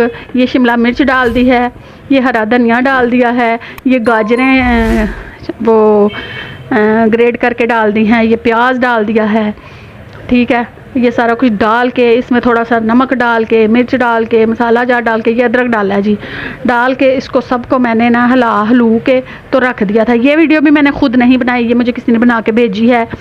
तो उसका बेहद शुक्रिया जिसने ये वीडियो मुझे बना के भेजी है। उसने भी बना के भेजी, शॉपिंग तो आपसे अच्छी करती है। हाँ बहुत अच्छी करती है। तो जी ये सारा कुछ उसने कार करा के तो हिला हलू के करती नहीं करता है, तो हिला हलू के उसने ये पानी इसका निचोड़ दिया ताकि नमी ना रहे। ये प्रोफेशनल ये करता और इतना प्रोफेशनल। हाँ जी करता है, ये प्रोफेशनल है। ठीक है, उसने इसमें से पानी निचोड़ा, ये देखें ये जो नमक लगाया था ना ये उसकी कारस्तानी है, प्याज का, बंद गोभी का, हर चीज़ सारी सब्जियों का जो पानी है ना वो निकल गया। आगे इसने लंबी सी करके मुझे वीडियो कोई 9 मिनट की बना के भेजी थी, मेरे से इतनी कमेंट्री कोई नहीं होनी थी, इसलिए मैंने वो सारी जो है ना वो कट कर दी है। तो अब इसके अंदर डाले जाएंगे मसाला जात डाल के तो फिर इनको शेप दी जाएगी। इसने डो बनाने का तरीका भी बताया था, सारी डो बना के और मोमोज़ के वो कट करके बताए थे, सारा दिखाया था, मगर मेरा इतना स्टेमिना नहीं है भाई साहब, इसलिए मैंने वो कट कर दिया क्योंकि वीडियो बहुत लंबी थी। 9-10 मिनट की वीडियो पीछे थी, 9-10 मिनट की वीडियो आगे, तो इतनी लंबी वीडियो देखता ही कोई नहीं है, तो मैंने जितना हो सका इसको कर दिया। ये मोमोज़ की शेप दे दी गई। ठीक है, फिर यहाँ उसने अपना वो ये छाऊ मतलब छा गया। हाँ, ये उसने जो आटा लिया था ना ये उसका है कि आटा लिया था उसने और उसमें घी डाला था, नमक डाला था और इसको मैदे को गूंद लिया था मोमोज़ को ऐसे शेप देने के लिए। फिर जब मोमोज़ बन गए तो उसने जनाब ये केले का पत्ता रख के ना तो इनको स्टीम कर लिया था। ये देखें पानी डाला है, पानी डालने के बाद इसके ऊपर छन्नी रख के इनको स्टीम किया गया था कि अच्छी सी ना इनको स्टीम आ जाए। ये देखें केले का पत्ता रखा है और केले का पत्ता रखने के बाद इसके ऊपर देखें, मैंने सच बोला, मैंने इस वीडियो का क्रेडिट खुद नहीं लिया, आपको बता दिया कि ये वीडियो मेरी नहीं है, मेरे किसी बहुत प्यारे बंदे ने ये मुझे बना के भेजी है। अल्लाह पाक उसको खुश रखे, सलामत रखे। किसी का क्रेडिट लेना अच्छी बात नहीं होती, उसको देना चाहिए उसका क्रेडिट। उसने बहुत अच्छी शेप दी थी मोमोज़ को, इतने परफेक्ट मोमोज़ मैं नहीं बना सकती, मैं नकम्मी बंदी हूँ। और ये ढक दिया स्टीम होने के लिए। अब आगे हाँ तो स्टीम कैसे आएगी फिर आगे। अब ये स्टीम होने लग गए थे, स्टीम होने के बाद इनको निकाल लिया गया और रख दिया गया साइड पे। ठीक है, क्योंकि आगे ये बनाएंगे चटनी जो मोमोज़ के साथ खाई जाती है, बहुत टेस्टी चटनी बनाते हैं ये। आप देखें इन्होंने ये मोमोज़ अब निकाल लिए हैं और फिर से केले के पत्ते पर ही रखे हैं, क्योंकि इंडिया में केले के पत्ते का इस्तेमाल खानों में खाना सर्व करने में होता है। जो इंडियंस हैं उनको पता होगा, वो इसका इस्तेमाल करते हैं। ठीक है जी, और जो लोग मेरी वीडियो देखते हैं इतना अपना टाइम वेस्ट करते हैं उनका बेहद शुक्रिया, दिल की अथाह गहराइयों से आप सबका शुक्रिया, क्योंकि आप इतनी लंबी वीडियो देखते हैं। और ये आ गई वो चटनी जो स्पाइसी मोमोज़ चटनी। ठीक है जी, तो इसके लिए इसने स्टोव ऑन किया और उसके अंदर डाले प्याज, टमाटर, लहसुन और सूखी हुई मिर्चें। सब्ज़ मिर्चें जब सूख जाती हैं तो वैसे लाल हो जाती हैं ना, वो डाली, पानी डाला और इसको पकने के लिए रख दिया। ऊपर लगा दिया है इसके ढक्कन ताकि ये थोड़ी देर पक जाए। तो जब ये पक गया उसने हिला हलू के इसको ऊपर नीचे करके तड़फा तड़फू के सब्जियों को आपस में चपेटे मार के तो फिर ढक्कन लगा दिया, क्योंकि अभी थोड़ा सा पानी इसके अंदर था ताकि सारा पानी जो है ना वो ड्राई हो जाए। जब पानी ड्राई हो गया तो उसने इसके ऊपर से ढक्कन हटाया। ढक्कन हटाने के बाद ये अच्छी खासी सारे जो चीज़ें हैं ये गल गई हुई थी। तो अब मिक्सी जार में डाला है उसने इनको और अच्छे से करेंगे मिक्स एंड फिर मिक्स ते फिर गड़ी करके इनको घुमा के एक प्यारी सी चटनी की शेप दे दी जाएगी। ये डाला है नमक। मैं तो हैरान हो रही हूँ, आप ये इतने सालों से खाना बना रही हो। तो ये बन गई है जी चटनी मोमोज़ के साथ। तो आप इसको बनाएं, ट्राई करें, इंशाल्लाह आपको बहुत पसंद आएगी। ये एक प्रोफेशनल कुक है जिसने ये बनाई है, और हाँ, ये प्रोफेशनल कुक है जिसने ये चटनी बनाई है, ये मोमोज़ बनाए हैं और ये हो गए हैं तैयार। तो आप भी जाएं अपने किचन में और थोड़ी सी मेहनत करें और बनाएं, खाएं और मज़े लें। और ये था जी हमारा रोज़ा, और ये भी वीडियो मैंने नहीं बनाई, ये भी मेरे किसी प्यारे से दोस्त ने मुझे बना